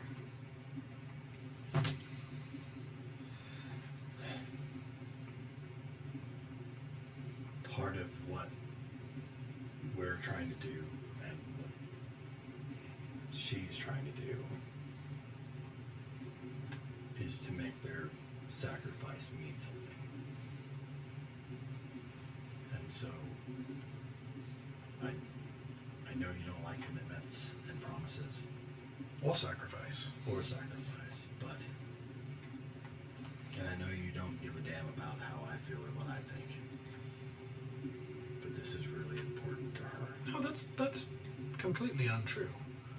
I care very much about what you think and how you feel, so that I know that if you feel terrible, it's going well. Which is most of the time. I can't even make shadow puppets anymore. I mean, I do laugh when I think about that. I confess. So I just thought you should know. So that's why she went dark. Yes. She saw them strung up. We all did.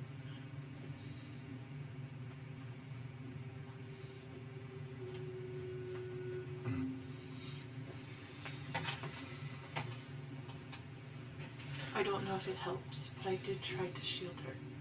I didn't want her to see. She was just faster than I was.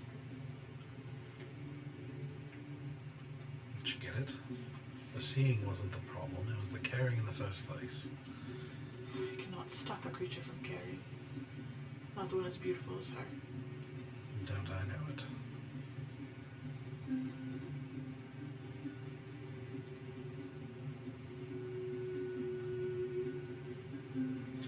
So you killed them all? Yes. More And who were important. they?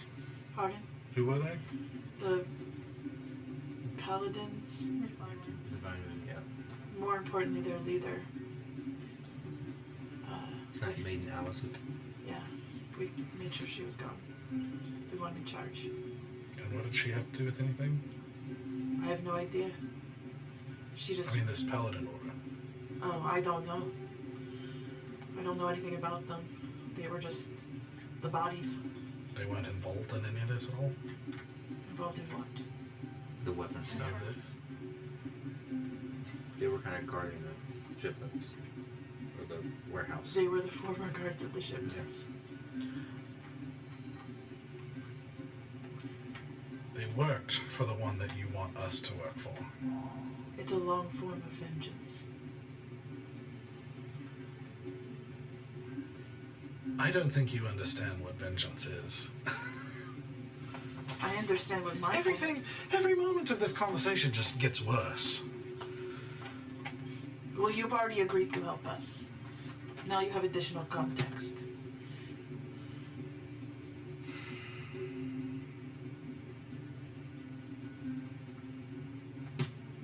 It's not that I don't appreciate the sneakiness.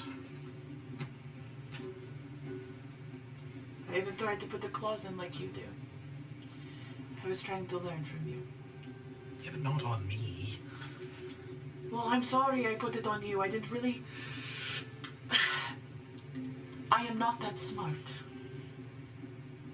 Well, now you're ruining it. You at least need to pretend like it was I'm intentional. a fucking genius and I intended all of it and I wanted to cause a little bit of chaos in your life. That's the right track. Thank you.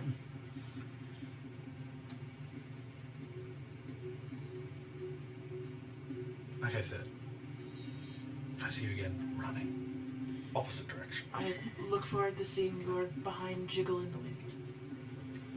Listen, we went through this last time. You and I just... I get it. I'm You're not sorry. into. I get it. You're not into goats. I understand. Yes, like I said, my heart belongs to someone I else. know. She's beautiful and graceful, She is. kind and smart, Too much for me. and effervescent. I don't know what that means, but... yes. And I'm not getting in the way of it. You probably couldn't, but... Thank you. Keep me humble. Alright, are we done? Is there anything more terrible that you'd like to convey to me?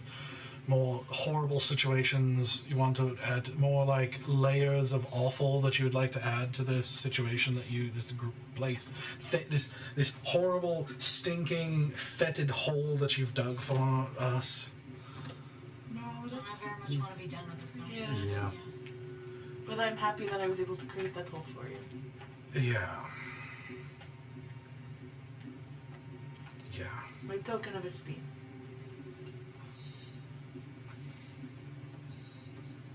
You taught me well.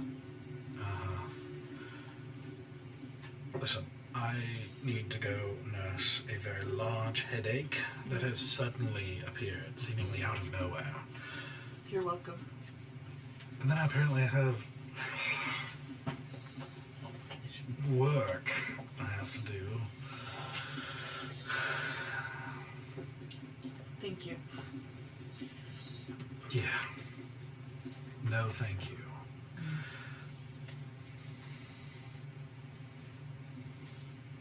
Well, just pour one more drink for the road and knock it back. So long, Delicious. syphilis. Enjoy your headache. Mm-hmm. Bye, Storm. You do hear a bye.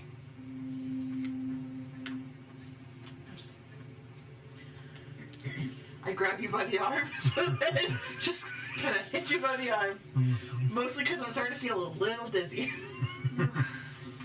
Don't let me just know. sorta- Sir doesn't really drink.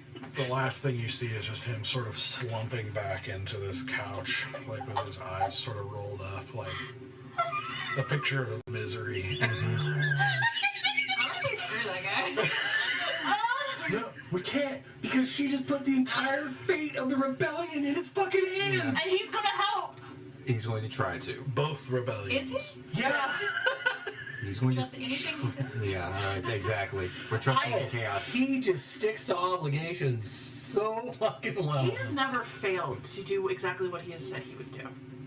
We have fucked him. I won't disagree with that. He has never failed in the in the things he has said he will do. He has never failed, and he has made it very clear he cannot guarantee a promise. But he's like a fucking monkey's paw. It's never the way that you expect it. Yes. It's very clear his looks are making up for a lot of just Yes. the worst. Thank you. Finally, somebody else on this team is like, I hate that guy. Listen, Wrong and the cleric are here. Always. I love Citrus. Citrus is one of my favorites. Player-wise, yes. Character-wise, Sarah's like, no, this guy Yeah, sucks. character-wise. Sarah likes Citrus. Mm-hmm. She gets it. She doesn't understand anything about Faye, but she gets his point of view in that it is his. She doesn't understand the lick of it. Well, and as you're discovering, there's a lot more layers to him than Yeah, fully and also understand. now understanding his relationship to Storm, Asura has a lot more trust to actually follow through on some things that he said. Not less. Even though he will always protect her over everyone else. Asura understands that very clearly. Yeah. He's hard to understand, but you start to get, like the name usage thing last time. And the, Yep. Yeah. Peel back the layers. Well, and he seems to, and as he indicated before, in the first time you ran around with him, he's indicating he feels like you guys have something to do with it, and he hates it. Yeah. So, as you guys exit, where are you guys headed now? I'm gonna make a stop down to the 7th level so that I can say Right, yeah. what needs to be said. Yeah, convey some information there.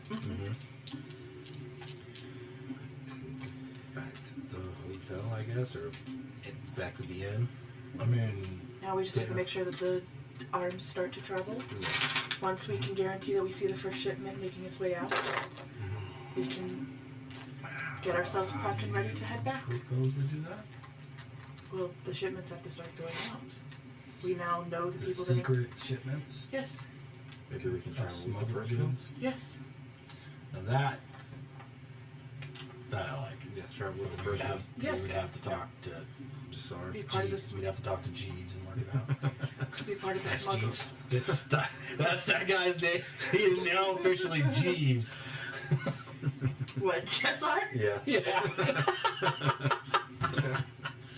Yeah, and we'll help coordinate being part of the Yeah. the group of the first shipment, because then we can help be smuggled Okay. as well. Okay. That's a way to traverse the stupid desert. Yep. All right, cool. So, as you are kind of making your way back to the room before you start, after you talk to them, Yeah. but like as you start thinking about what you're going to do before you leave the city here, you do get a knock, and there's a tiefling outside who says, Salvanos wants to see you and speak with you. Sylvanas is The Godfather. yeah. Yeah. Yes. It is urgent. I understand. Okay. Okay. So, assuming you go with him, you guys make your way back to his place, where you are informed that he'd actually like to speak with you one at a time. And starting with her. Okay. You agree? I guess. So as you guys, hang out in this place you've now been a couple times, they lead you back to that meeting room where you've met with him twice now, I believe. And on entering the room, you see somebody, seated at the desk, but it's not Sylvanos. And that's where we're getting into that. Oh, damn it. I don't like I that. don't like this. What is happening? Yeah. What is happening? I don't like this. Oh. Don't leave me like Something this. tells me it's Just gonna... say one more sentence. I just describe the whole scene for us This right turned now. into a hey, we need to talk And later. you're surprised. I really feel like it's the annoying guy that helped smuggle us here from the beach. Yeah. I really don't. Arthurian? I fucking don't like that guy.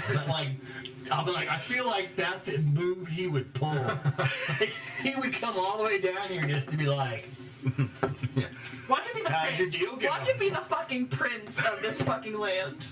oh shit, I fucking forgot about that dude. Oh, I've been thinking about him constantly. I was like, do I want to reconnect with him before we Okay. leave the city? And I didn't want to point this out, Huh. but you realize that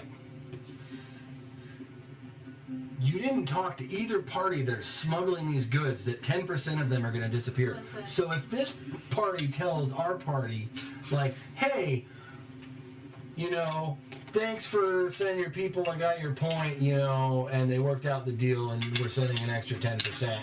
They're gonna be like, where the fuck's my 10%? Or they're gonna be like, where the fuck's my 10%? Like, Listen, in the multiverse, this only works out once. And we better be in the right person. well said. Well said. Listen, they only said they wanted a reconvening of the arms. They did not say they wanted additional arms. But yes, and when you set up that deal, I thought it was a really dumb idea. And at that point, I didn't know your intent was to have them take 10% of it. I didn't say 10%. I said just take off the top. I didn't specify a full 10%. Oh, If anything, you we're did do a gonna couple about people. Additional 10%. You did do a couple people in that conversation. Again, the multiverse loves us. That's why I was like, that was your plan? They're fucking neither party knows. They'll find out soon enough. I'm not sure the got my person gloves on I'm back, meeting so. is either of those people they owe.